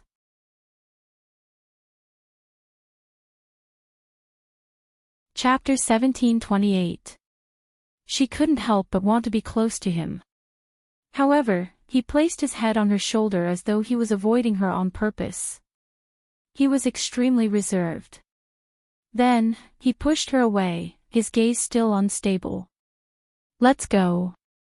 That was it. Bojo arched a brow, slightly unhappy. She lowered her head and looked at her fingertips. She felt that it was time to use the drugs she dug out from the Black brothers on a certain almighty.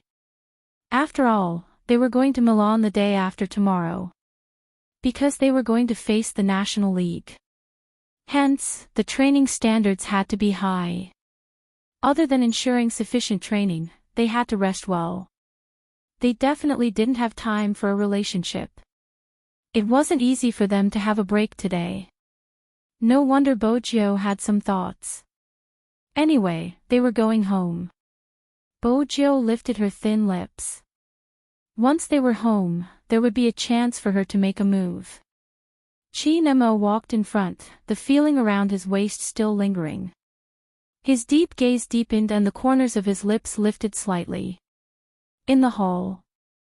It wasn't easy for there to be no keyboard sounds today. Zhao Sanpang felt that scheming Qin was very flirtatious today. "What's wrong with your shirt? Didn't he usually dress neatly?" He even said that if he couldn't even dress properly, he shouldn't come out. He had to pay attention to his image. They were a Chinese team now and they represented the country. Hence, even he didn't wear flip-flops anymore and dressed according to the rules. What was wrong with this fellow now? Today is a break. Qin Mo's voice was calm. Zhao Sanpang smirked. "What has that got to do with your messy clothes? A break is considered private time." Qin Mo glanced at him. "My shirt is wrinkled because Joe lifted it." Zhao Sanpang froze. F***ck. He was feeding him dog food again. "Then why didn't you tidy it up?"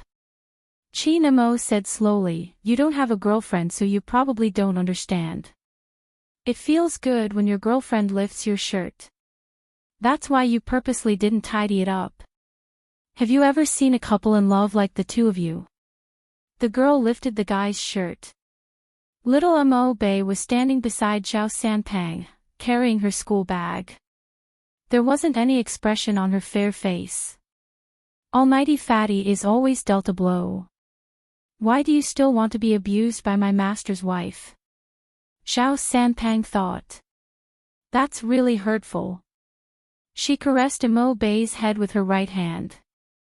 Don't say that, your master Fatty is an esports player with the most girlfriend fans.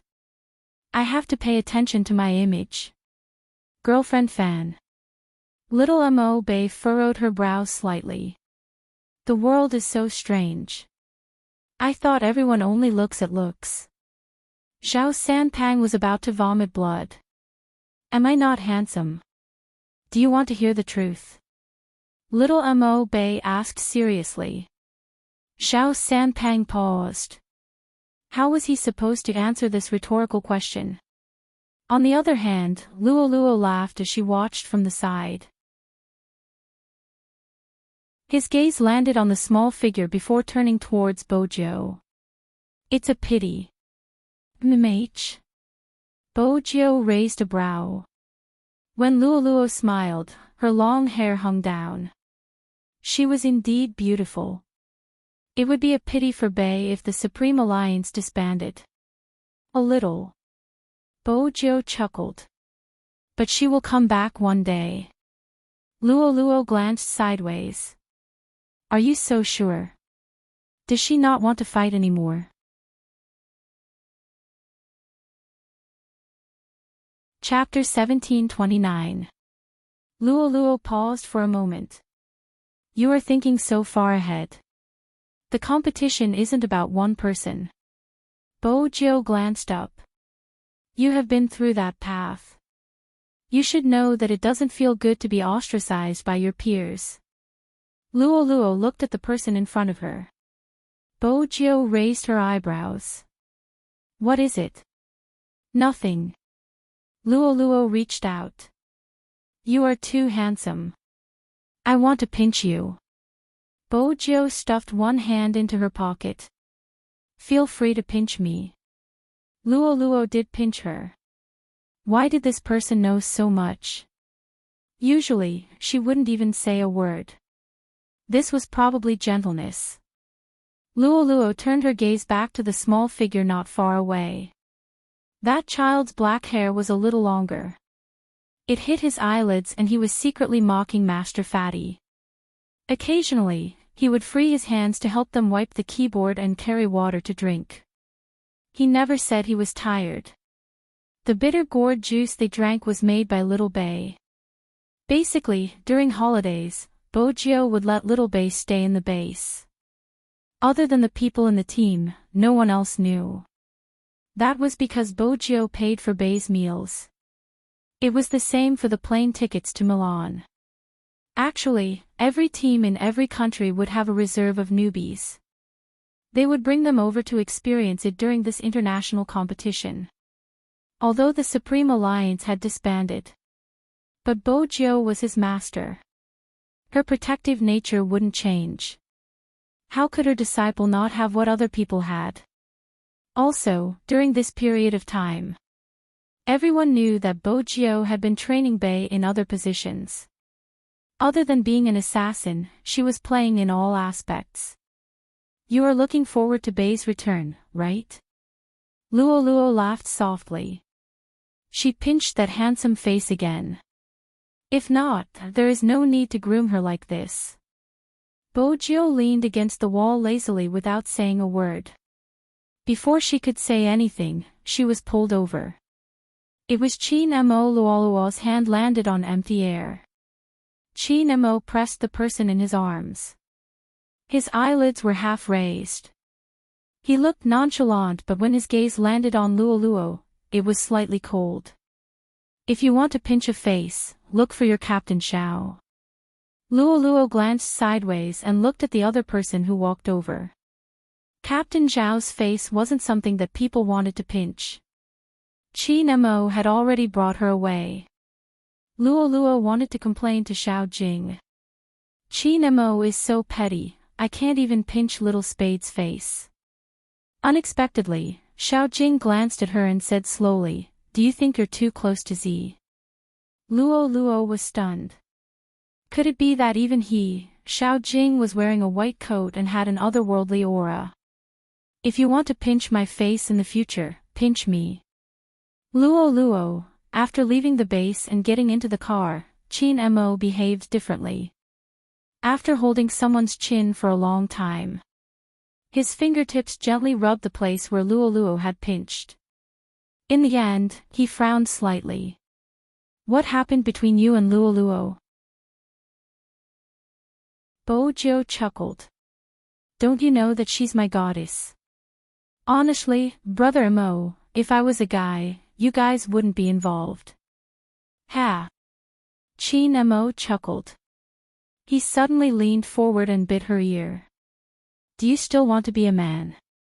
Bojo froze. She seemed to have gone overboard.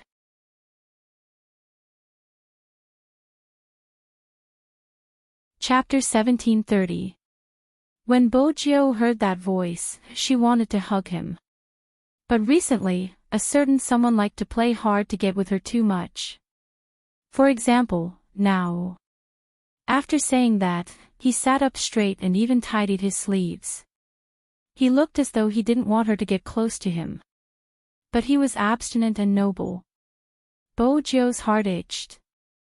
The corners of his mouth curled up into a smile.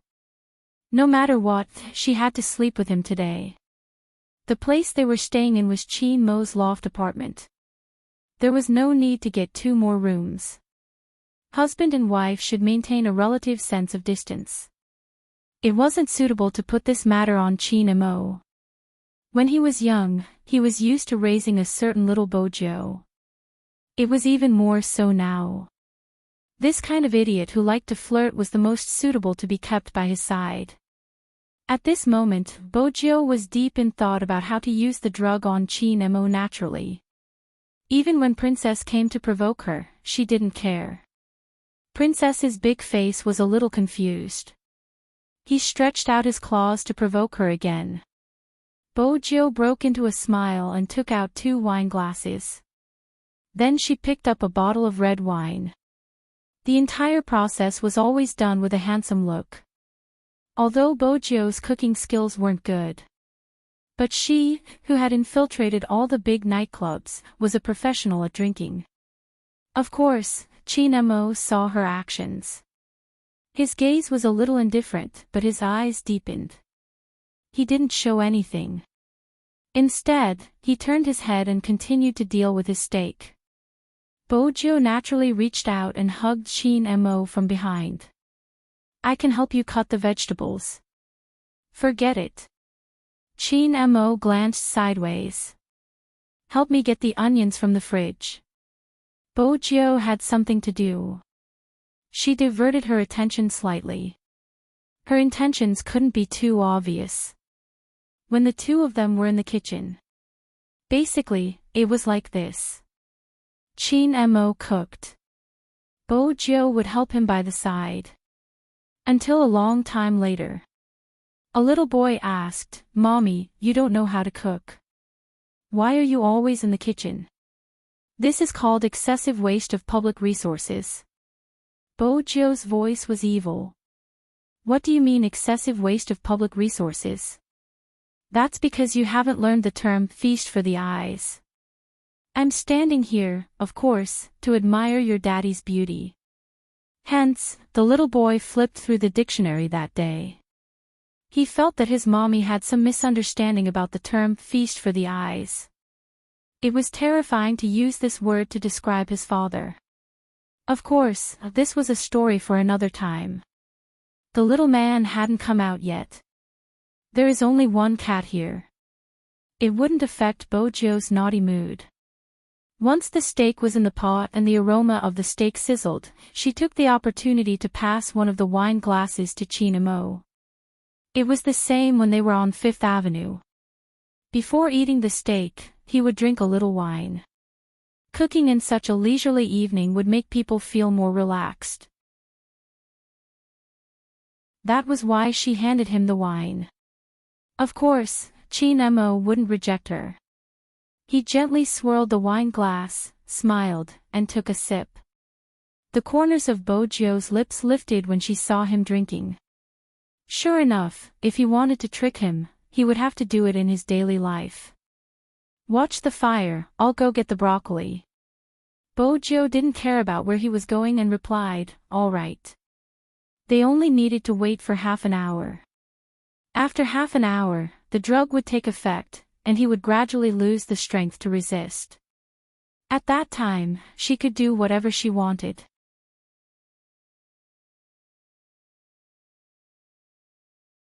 Chapter 1731.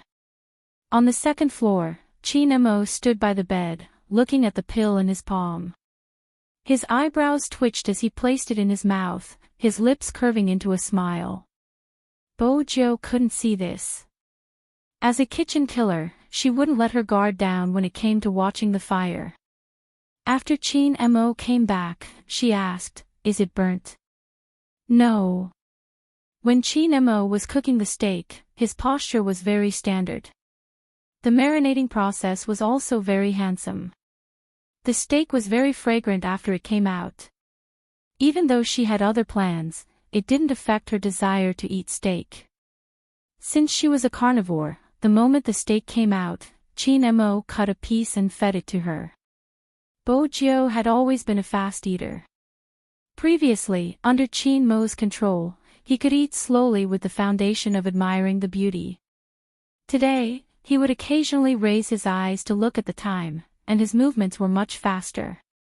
Chin-mo held the knife and fork the same as before. His posture was so perfect that it could be used for a poster. He even wore a pair of glasses on the bridge of his nose.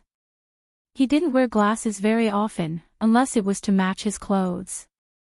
When they were about halfway through the meal, he put down the knife and fork and pinched the space between his eyebrows. Bo-jo had been supporting her chin lazily with one hand. When she saw his actions, her eyes lit up uncontrollably. "Why? Are you not feeling well?" "No." Chin-mo glanced at her. "I'm just a little tired." "That's right." Bo-jo smiled. "Do you want to take a break after eating?" Chin-mo lowered his lids. Was this guy that happy to see him fall for the trick? Bo-jo glanced at the clock, calculating that the medicine was indeed starting to take effect. When it was almost 7:20 p.m., she tapped her fingers on the table. Chin-mo reached out and unbuttoned his shirt. "Hot." Bo-jo arched a brow. Chin-mo replied, his slender fingers undid another one. This time, he was slow. When his fair collarbone was revealed, there was an indescribable sense of abstinence. Bo-jo was elated, but she didn't show it on her face, maintaining her lazy expression. "I'll go adjust the temperature." "No need." Chin-mo seemed to want to stand up, but the moment he stood up, he swayed and sat back on the chair. Then he frowned deeply, as though he couldn't understand why he was like this. Bo-jo leaned slightly, a little worried. "Are you feeling unwell?" "No." Chin-mo's voice didn't change. "I just can't use my arms and legs." "Is there something wrong with the wine you poured?" Bo-jo knew it wouldn't be easy to trick the Almighty. Since the drug was out, she decided to admit it. "I drugged you." Chin-mo looked at the smiling face in front of him. He didn't see any hint of guilt. Instead, he looked very playful. And after seeing that he was out of strength, that person lifted his chin, lowered his eyes, and kissed him. The corner of his mouth was still curled up. "Brother Mo, how about I help you to the bed?"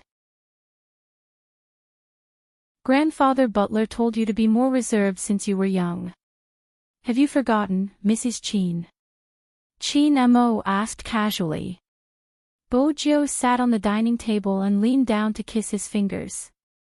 She was a handsome gentleman, just like a prince. "I'm very reserved, I didn't force you." Chin-mo looked at her. When she bent down, he could clearly see the back of her neck, which was as white as snow.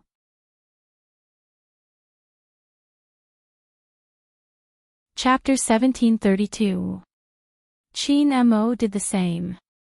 Just as Bo-jo was celebrating her success, Chin-mo glanced sideways and kissed the back of her neck.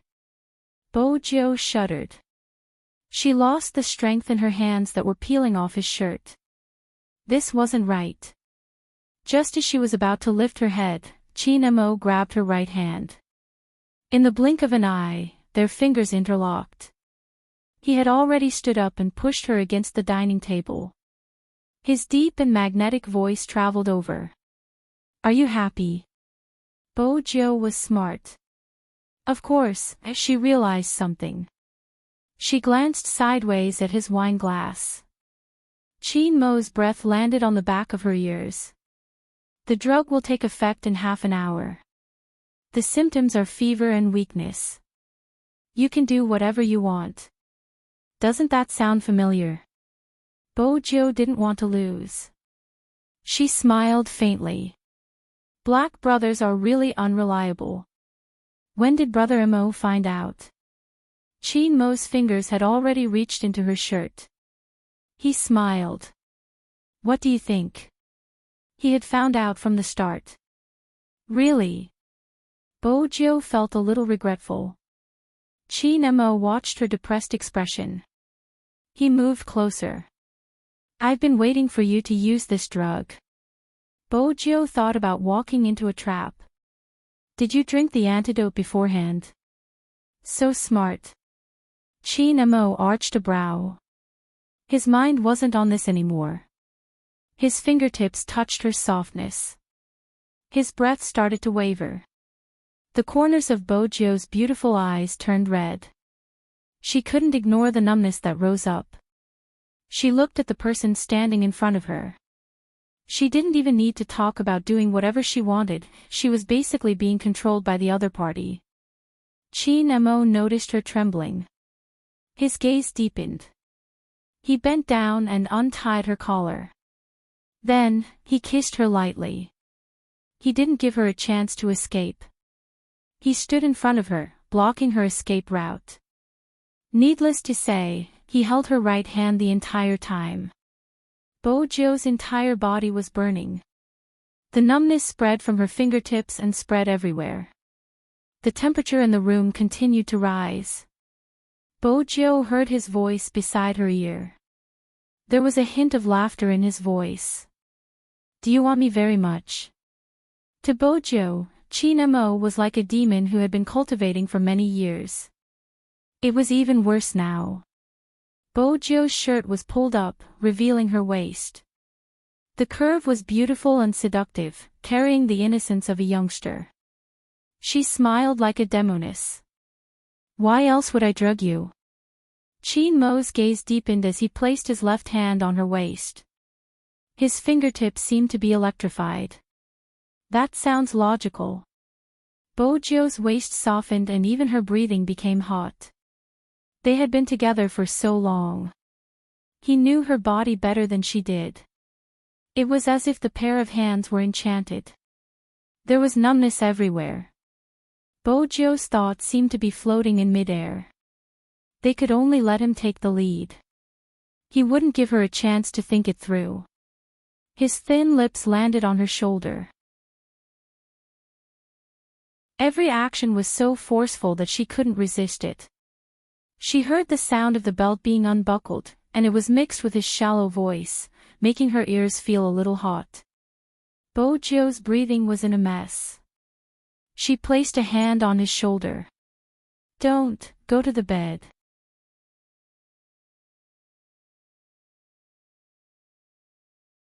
Chapter 1733. She floated up and down. The heat by her ear became more obvious. She was pushed onto the table by him.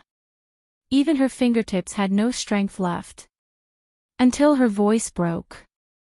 When it was about time, he held her waist with one hand. His voice was low and magnetic. "Is it comfortable?" "MH?" Bojo trembled. Her thoughts were empty. The numbness in her fingertips hadn't faded. She realized that he seemed to have recovered. She was about to open her eyes. He lowered his lids and kissed her neck. The temperature in the room rose again. He could clearly hear the ambiguous squeaking sounds. Every sound seemed to be filled with sweetness. As for Bojo, when she was enduring it, she would stretch her neck. It was so beautiful. Indeed. She was only wearing a white shirt. To Chin Mo, it was no different from pure medicine. Moreover, she was wearing his shirt. Hence, even though he was very patient, he didn't wait until they went upstairs. And he liked this feeling.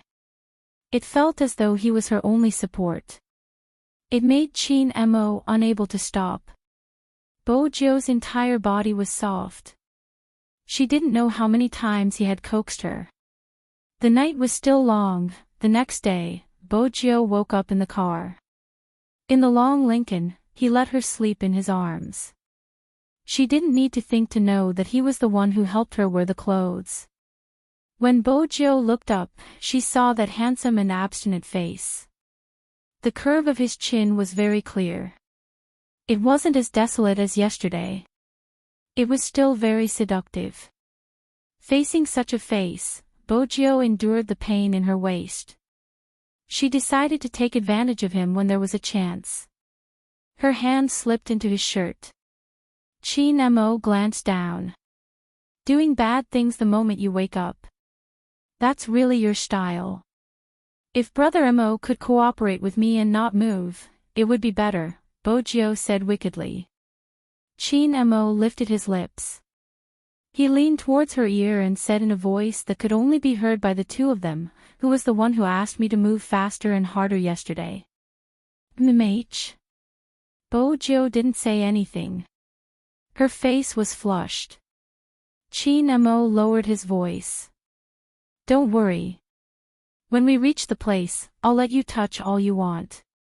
When they reached the place, Bojio found out.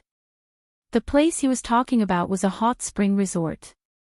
There were only the two of them on the topmost floor. He seemed to like her wearing his clothes and let her go into the water wearing the white shirt. It was hot all around. There was also a thin layer of mist, like the water vapor of a mountain stream. It inexplicably gave off a feeling of a fairyland. No one would see them. Chin Mo wouldn't allow anyone to come over. Moreover, he fulfilled his promise. He held her hand and led her to his waist. Leaning against the edge of the hot spring pool, he smiled and said, "Mrs. Chin, please go ahead." Bojio wanted to take advantage of him, but if she continued, she would be the one with a sore back. "Why?"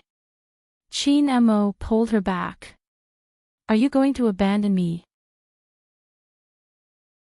Bojio replied lazily, "I want to, but it's too tiring." "You have to promise me that you won't do it." "Sure." Chin Mo chuckled. "As long as you don't want it, I won't touch it." The facts proved that it would be better to have a good time. Because he really didn't do anything out of line. Sometimes, Chin Mo was mindful of his promise. However, the kisses that landed on her body came one after another. She had no way to resist at all.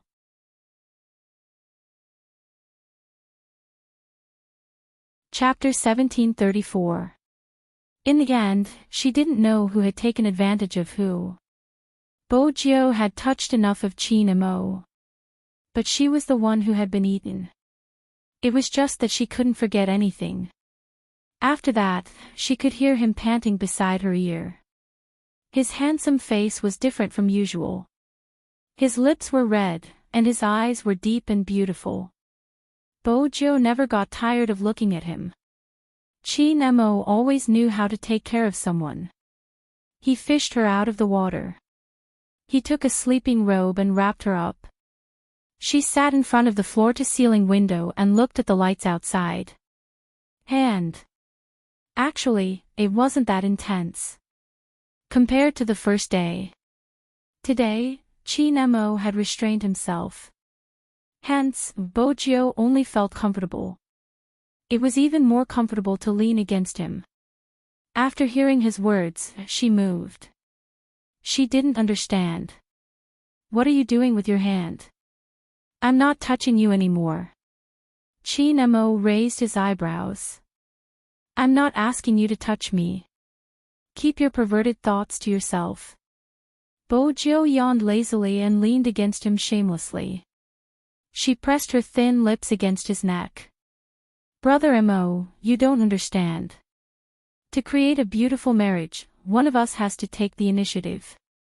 You're so reserved. How can I not take the initiative? I'll tolerate you. Thank you, Lord Joe, Chin Mo said casually. He pulled her hand over. Bojo knew he was going to cut her nails. She started to pull her hand back. Leave your nails for you to chew. Chin Mo moved closer. His breath landed beside her ear. My back is red from your scratches. When Bojo heard this, her face heated up. She just looked at him. Chin Mo's body was already very good. It was covered with thin layers of muscles. His back was straight and flawless. Now, the scratches were extremely ambiguous. Shouldn't soldiers have thick skin and muscles? As expected, even when Momo grew up, he was still a little princess. I'll be gentler in the future. Bojo was serious. She never realized that this was usually said by boys. Chin Mo glanced down at her and took her hand. Chin Mo would never have the patience to serve others. But ever since he had regained his memory, serving Bojo had become easier. It was a habit he had cultivated since he was young, and he couldn't change it even if he wanted to. Moreover, he had never thought of changing. He should have been the one to raise it. Even during training, Zhao Sanpang had said it countless times. For example, after the frog jump. Zhao Sanpang would always say, scheming Qin, does little spade have hands? You even have to help her tie her shoelaces. Every time, Chin Mo would mock and suppress him. You're single, so you won't understand. Zhao Sanpang had tried persuading Bojo with all his heart. Little spade, really, a good-looking person is the same, but an interesting soul is one in a million. Scheming Qin's face is only worth looking at, everything else is boring. Everyone else would definitely go out to play during the holidays, but what is he doing? He stays at home drinking tea, playing chess and reading books, entering his old age early. Little spade, how can you tolerate it? You're the little prince of the nightclub. Almighty fatty, it's embarrassing, but I like good-looking people, Bojo said seriously. The lighting in the nightclub isn't good, the face can't be seen clearly, but it's different at home. He reads books and I look at him. MMH. Perfect.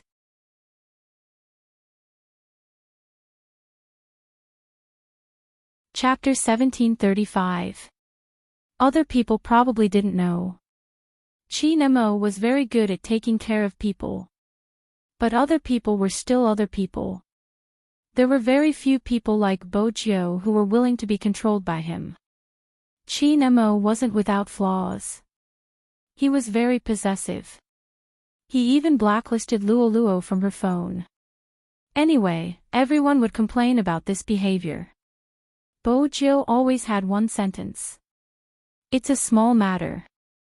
I'll add it back secretly. Then, she would smile mischievously. Everyone in the world was like this. No one was perfect.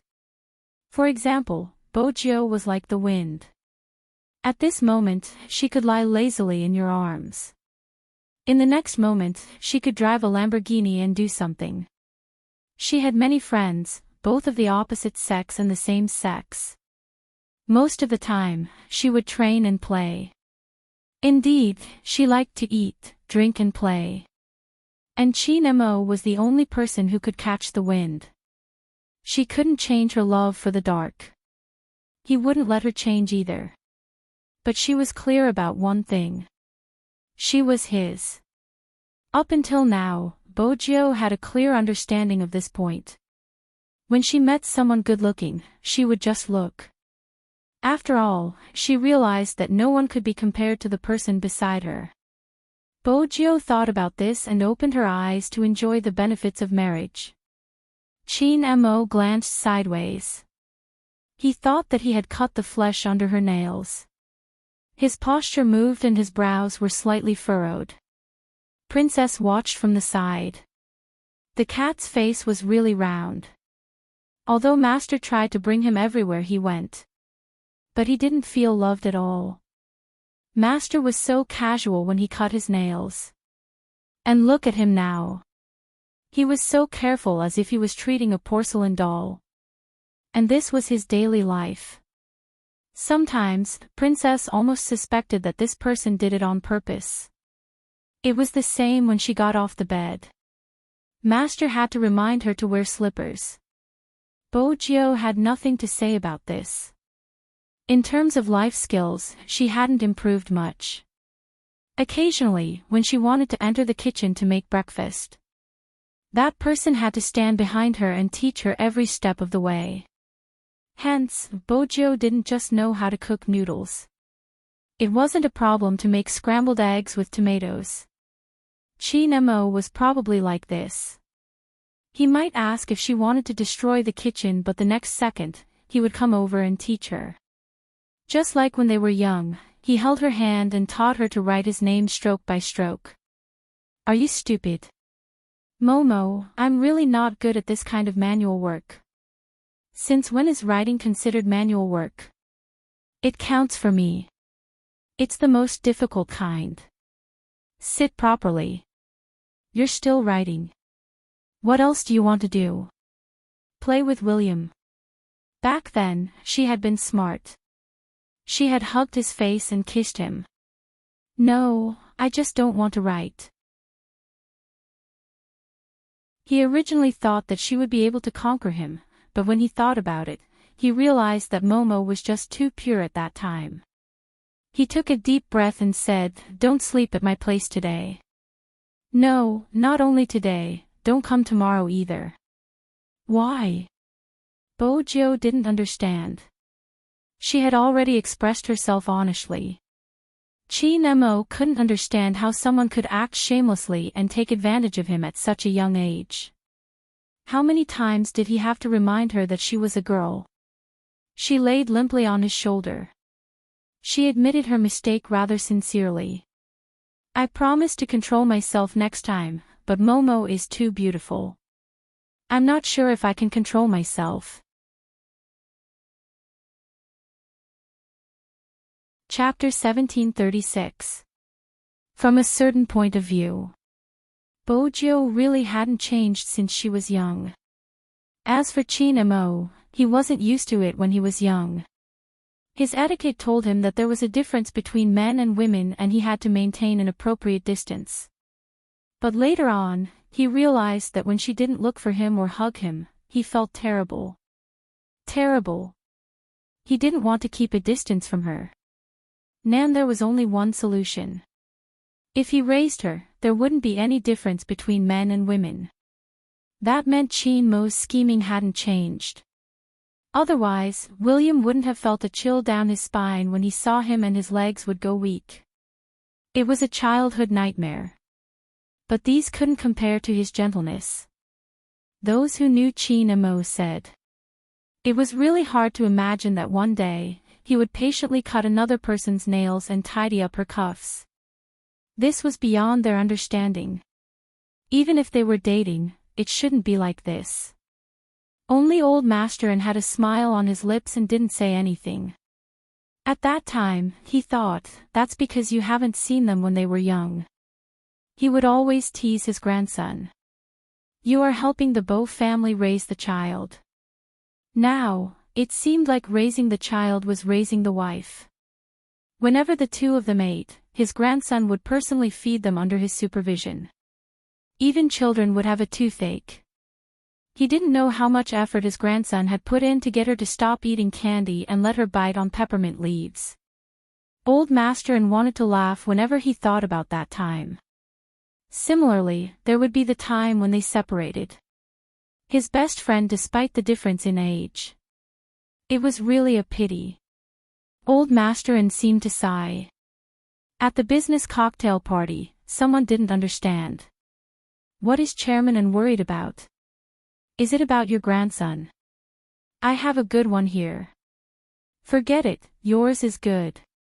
It's good to have a better one than mine. Old Master listened to these daily recommendations. In his heart, Old Master thought it was time to hold a wedding for the two children in China. In less than 3 days, the two children would represent China in the competition. The people in the business circle really didn't know how good his grandson was at gaming. Hence, they didn't know that his grandson held a wedding overseas. She really married into the Bo family. Old Master didn't expect his grandson to be successful. Since he was young, he wanted to raise the Bo family's child.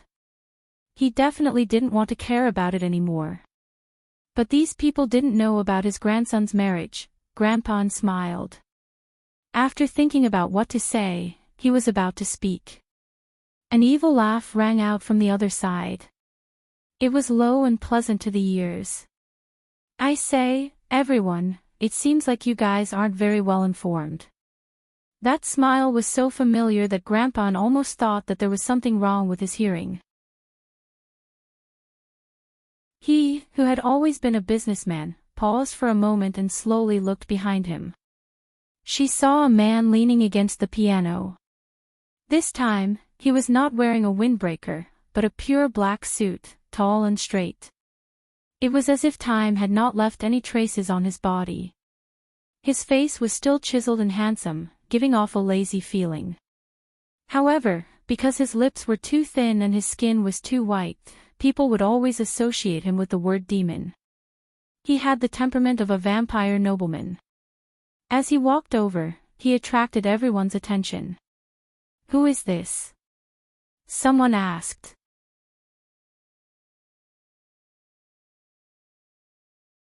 Chapter 1737. That person walked over. She wasn't sure if it was because he was too handsome. It was as though there were stars in his deep eyes. The Chin kid got married a long time ago, didn't he? Married? Some of the older people who were only businessmen were a little hesitant. The people at the side were still discussing. When he turned back, he wanted to ask Old Master if it was true. Old Master eyes were shaking. Director, do you know this? Before the person beside him could finish his sentence. Old Master walked over, opened his arms and gave the person a hug. They were true friends despite the difference in age. Where have you been all these years? The person smiled, evil and lazy. Looking for someone. Old Master didn't understand. Looking for someone. Who? Who do you think it could be? The man curled his lips again. Old Master eyes shook even more. Isn't she? Yes. The person seemed to be talking about something very normal. But I didn't believe it, so I kept looking in that sea. Old Master was shocked again. Then I found her. The person smiled, his eyes bright and teeth white. But I encountered a problem. Old Master heaved a sigh of relief. That's good. After all, there's nothing you can't solve. I can't solve the problem of my daughter getting married. I heard that your grandson has married into the Bo family. The person's smile deepened. It seems like our young Master Joe's wish was fulfilled. When she was young, she saved money to buy your grandson. Now, she bought him. Old Master smiled and shook his head. When he thought of the two children when they were young, it was indeed interesting. On the other hand, the people at the side were dumbfounded. Someone raised his glass and asked, Director, who is this? After all, it was rare to see Director speak to someone in such a tone, as though he was talking to a family member. But this person was a little too young. Old Master didn't explain further, he just said calmly, he is a friend of mine. Then what he said, is it true? Everyone present was very concerned about this issue. Grandpa smiled and said, it's true. But that grandson of mine, as you all know, is very opinionated. He likes her too much, so he held the wedding overseas. What's the rush? Without Director N's permission. He should at least go through the formalities at home first, right? Old Master smiled and said, "What formality? In the future, that little rascal will belong to someone else. A married grandson is like water that has been poured out. But don't worry, when these two are done with their business, they will definitely make up for it in Jiang City. Remember to come when that time comes." Everyone was shocked when they heard this. This, is he really marrying into her family? God, what kind of family does she have? To be able to marry the only successor of the Qin and En clans. And everyone in the family agreed. Was there such a powerful family? If there was, how could they not know? At this thought, everyone once again turned their attention to the figure standing next to Grandpa. Who was he? How could there be such an extravagant display at home? And this person's age didn't seem like someone who had many children. Of course, Old Master wouldn't let these curious gazes size him up for long. Because he knew how good he was at hiding his identity, and he knew that he didn't want to interact with others. Hence, Old Master didn't say much. When there was no one around, he sighed and said, "You really haven't aged at all."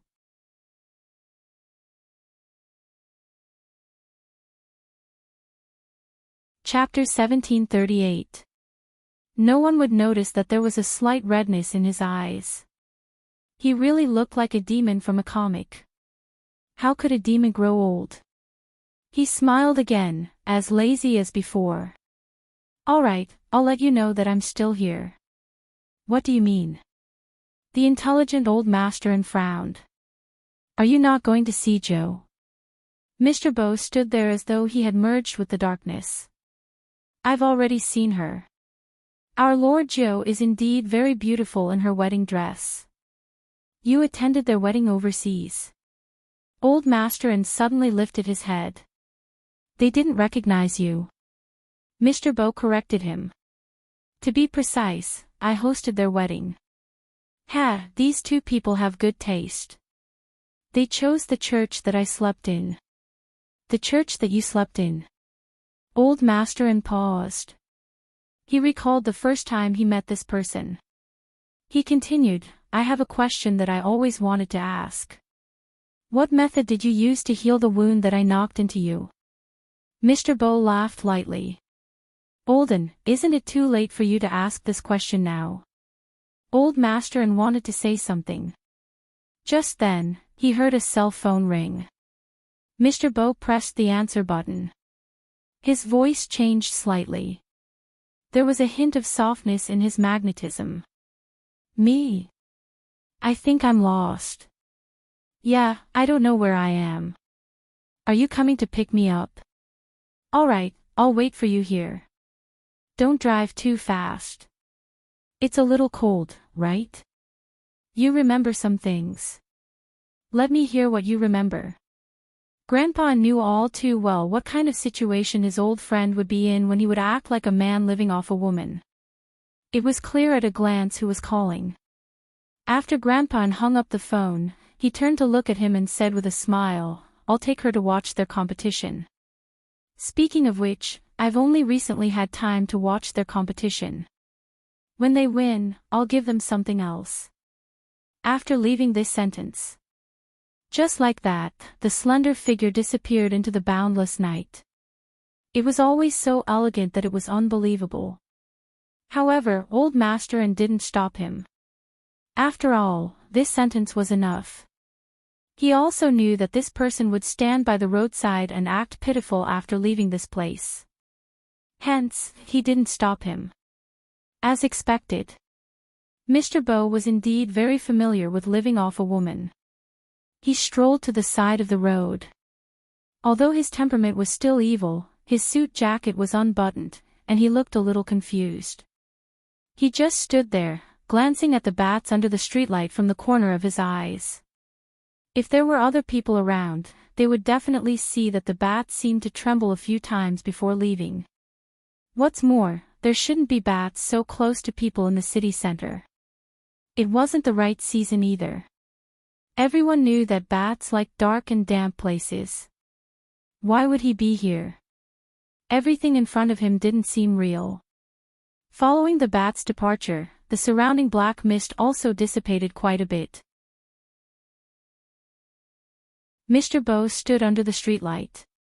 His shadow was very long. The night wind in autumn was a little strong.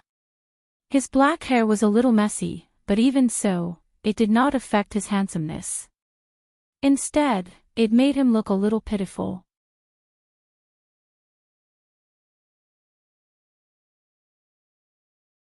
Chapter 1739. From the Wrangler, she could see that the man was wearing a black suit under the streetlight. He was standing lazily. His side profile was a little pale under the light. There was a hazy mist around him. The person who saw this had an idea. After stopping the car, she pushed open the car door. The moment Mr. Bow raised his head, the corners of his lips lifted slightly. "Why are you standing here?" The voice that rang out was cold and aloof. However, because of his tone, she could hear the connivance in his voice. "Are you not allowed to enter a private gathering?" Mr. Bow replied with an mmh. Then, he placed his head on the person's shoulder, looking a little lonely. The person froze. Some cars passing by saw this scene from their rearview mirrors. A woman who exuded a businesslike aura. She didn't know why. She probably kept a little puppy. If not, she wouldn't have such a posture. Indeed, she couldn't see what the woman looked like. She could only see her fair legs under her professional dress. Her beautiful back and waistline were also visible. These weren't the only things that made people stare at her again and again. She had a cold and aloof aura. This was too rare. Why would such a woman need to keep a little puppy? It was such a waste. Also, from the woman's attire, she could tell that she wasn't an ordinary employee. Luo wasn't an ordinary employee. However, there was a huge problem with her memory. She didn't know when it started. When this person came to find her. Luo still didn't understand.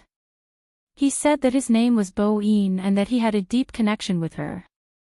As for what the connection was, she had to remember it herself. Luo didn't think that she looked like she was cheated. However, he stood outside the mansion in the rain for half the night. He looked like a cat with a noble bloodline that was abandoned by its owner.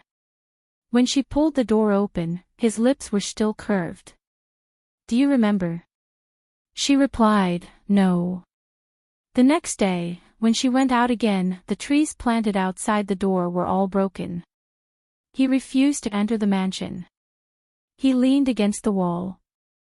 In the morning, when there was light, his face was even paler than at night. However, his handsomeness didn't impress her. His face shouldn't have appeared in this world. There was even a hint of darkness and evilness. He said he had a disease that prevented him from staying in the sun for long. He even said that he would stay for a while before leaving. Sitting here, he could still be closer to her. 7 days. On the 7th day, Luo brought him home when he looked like he was sick. She seemed to have lowered her guard a lot now that he was here. It was probably because this person looked too fragile. She didn't understand how her rationality could allow her to communicate with a boy younger than her. It should be a boy. Luo lowered her gaze and looked at the person who placed his head on her shoulder. In order to do this work, he had to bend his waist with his height. However, Luo didn't know why. This kind of thing made her happy easily. Even the problems he encountered in his business today were no longer so difficult to accept. Although it was a little bad for this person. However, Luo finally understood what those directors were thinking when they fell in love with young ladies. Who wouldn't like someone who was young, obedient, good-looking, and could rely on you?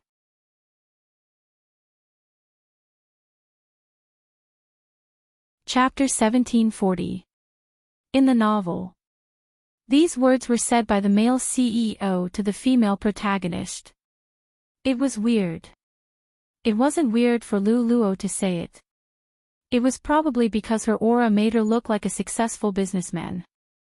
However, there was a trace of clarity in her eyes. Bo-Eun glanced sideways at her. His thin lips landed on her face. I don't want to go now. Lu Luo didn't expect him to kiss her. Her hand on his head paused for a moment. As someone who lived off a woman, Bo-Eun knew when to stop. His kiss was a little ticklish. Lu Luo thought about the Alaskan dog she had in the past. He liked to be intimate with her like this. Recently, she had been reading people's opinions on love between a younger man and a younger man.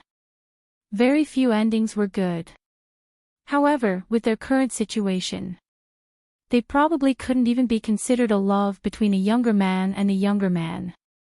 She was probably his sugar daddy. In the past, Lu Luo didn't like people who were so lazy. Including in the company, she liked people who knew how to plan their work and earn their own living. However, this person was always an exception. Why was that? Lu Luo kept searching for the reason. In the end, the only thing she could convince herself was that when this person was by her side, she didn't feel so lonely. When she reached home, someone would help her take off her high heels. Lu Luo asked her female friends if their boyfriends would do such things. The answer she got was a light chuckle. Are you crazy? It's more like taking off your high heels and clothes. He's so obedient. He must be younger than you. He was indeed younger than her. She couldn't treat him like a younger brother. She didn't continue chatting with her female friends. After all, Lu Luo didn't like to associate him with a pretty boy. She called him a boy because he had a youthful aura. He was soft and made people want to rely on him. However, he was a man. From the way he looked at her occasionally, Lu Luo knew that his mischievousness was addictive. Was this the benefit of being young? Lu Luo placed her hand on his head. She smiled faintly. Shall we get in the car? Yes. Bo-Eun's voice was still lazy. After he got in the car, his voice became even deeper. You said that you remembered something. Lu Luo placed the financial report back in its original position. Her voice was a little deep. I can't remember now. It's just that some images are too blurry. Bo-Eun didn't speak. He reached out and removed the report from her long legs. You should have told it that this is my position. With that, he lay down diagonally, his head resting on her lap. Lu Luo wasn't in a hurry to deal with the documents. After all, she was here to fetch him. Hence, she allowed him to rest on his pillow. She looked at his soft black hair and his handsome, flawless face. Lu Luo reached out her hand and stroked his hair with her fingertips. Her aura hadn't changed. Her makeup was still very exquisite. She was beautiful and clear. When she wore the professional attire, she looked even more determined. Boss Lu, are we going west or somewhere else? The driver watched this scene from the rearview mirror. He really couldn't understand why Boss Lu would find such a boyfriend. Apart from that face, there was nothing about them that matched each other. But recently, for some reason, Boss Lu seemed to like going west more and more.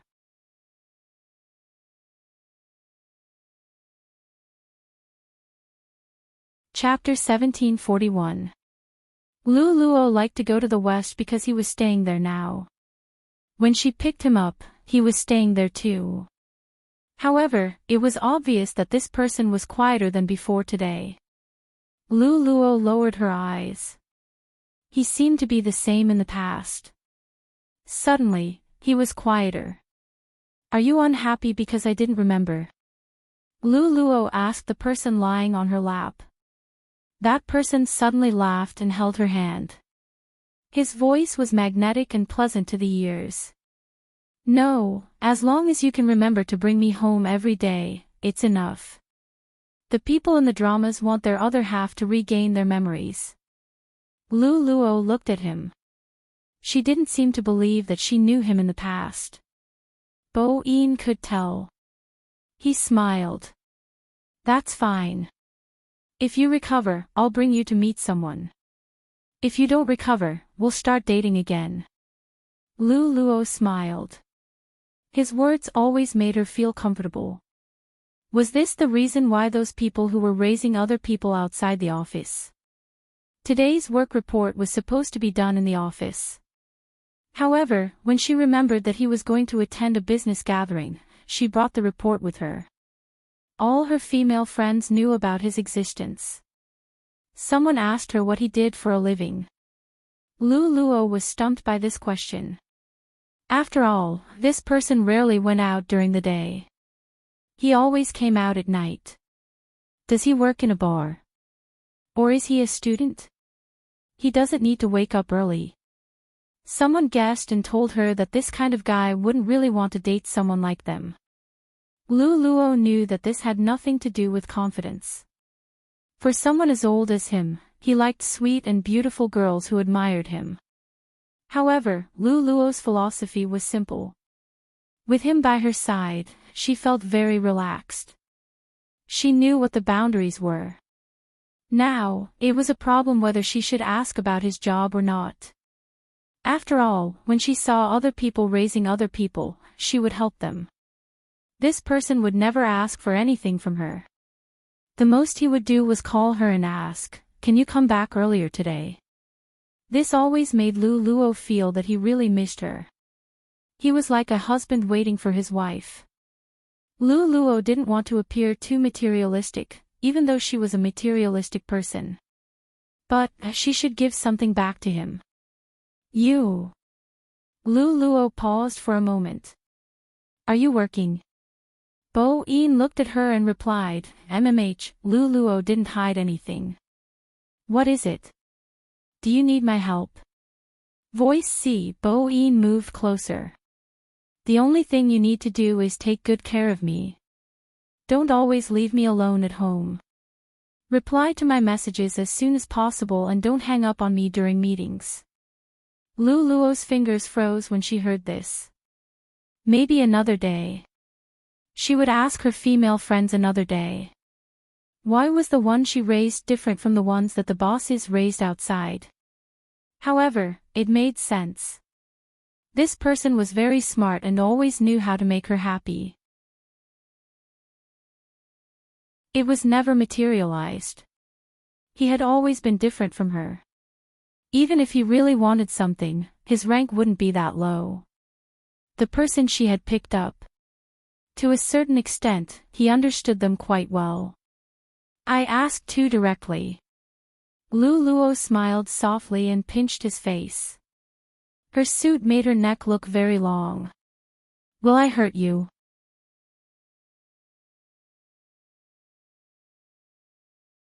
Chapter 1742. Shouldn't I compensate you? He finally mentioned compensation. Lu Luo heaved a sigh of relief. After all, this was the only way she could continue to operate their relationship. He gave her warmth and accompanied her. She should compensate him accordingly. That was the right thing to do. Yes, you should. Lu Luo placed her hand on his head again. She knew that she couldn't say some things too directly. In the past, she didn't have any worries. However, he was still a man. Lu Luo was finding a balance. She didn't want to see him like this. They reached the place. The chauffeur left. The house on the west side wasn't very big. It looked a little ancient, but it was a standalone villa. Lu Luo pushed the door open and entered. She wanted to have a good chat with him. However, he hugged her from behind. Then, he kissed her on the neck. His aura was cold. It felt as though there was no warmth at all. However, for some reason, her entire body felt numb. Perhaps it was because his teeth always brought a different feeling when they brushed past her veins. She couldn't resist at all. Be good. Yes, don't. Lu Luo was still clear-headed. She reminded him not to overdo it. Bo-in tilted his face. His breath landed on her ear. You hurt me just now. Shouldn't you compensate me? Lu Luo didn't expect him to ask for such compensation. She wanted to look up. His hand slid down the hem of her dress and reached inside. Her long legs trembled when they touched his cold skin. Lu Luo trembled. She looked into his eyes. Bo-in lowered his gaze. He smiled faintly. Don't worry. You will like it. His voice was like hypnosis. It was low and mesmerizing. It was as though red wine had been poured into ice cubes. Lu Luo didn't know how to describe it. In her memory, no one had done such a thing to her before. It had been such a long time. When he was beside her, he would kiss her face most of the time. Sometimes, he would act like he was relying on her. But today was different. Lu Luo wasn't sure if she was prepared. From a certain perspective, she didn't want their relationship to develop like this. She knew that from a biological point of view. The body of a young man was really addictive. His influence over her was already there to begin with. If this continued, Lu Luo wasn't sure if she would let him go when he left. This compensation won't do. Lu Luo couldn't see his face. From this angle, she could only press his wrist. It's not convenient for me. Bo-in raised his eyebrows. Inconvenient? My relatives are here. Lu Luo found an excuse. She, who was wearing a professional suit, took a step away from him. She had been wearing high heels for a long time. The moment she entered the entrance, her first reaction was to change into a pair of slippers. Before she could bend down, someone was one step ahead of her, pressing down on her fair ankle and taking off her high heels.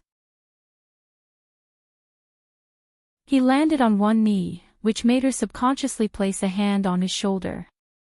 It was probably because he was too handsome. Even such an action would not make people feel inferior. On the contrary, he was as evil as the devil deacons in the manga. His aura was not suppressed at all. Instead, it made people feel embarrassed every time. Even Lu Luo was the same. I will take it off myself in the future. You're tuning in to the LoveLore Library YouTube channel. We're so grateful for your support, and don't forget to subscribe to join us on this incredible journey through captivating stories. Your generosity through donations truly makes a world of difference, as it's the primary source of revenue that allows me to expand and enhance this channel for you.